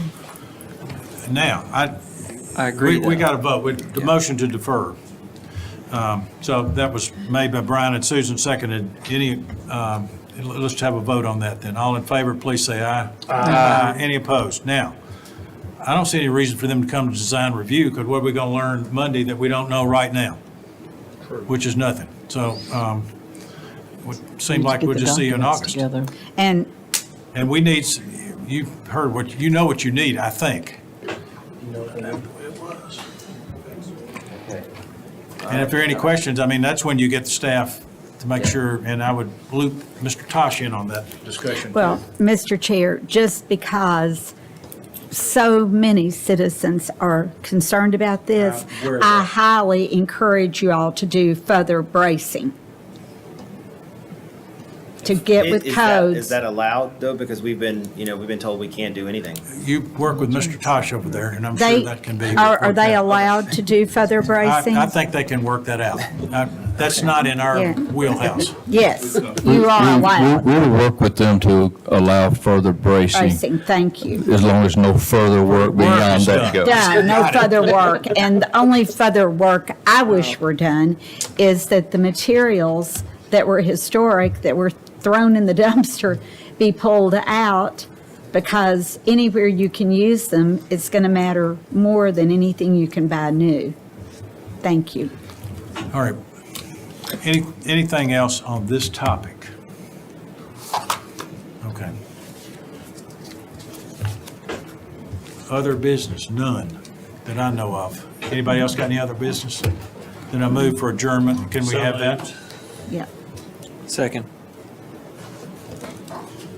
Okay, Brian made it. Tyler seconded it. Yeah.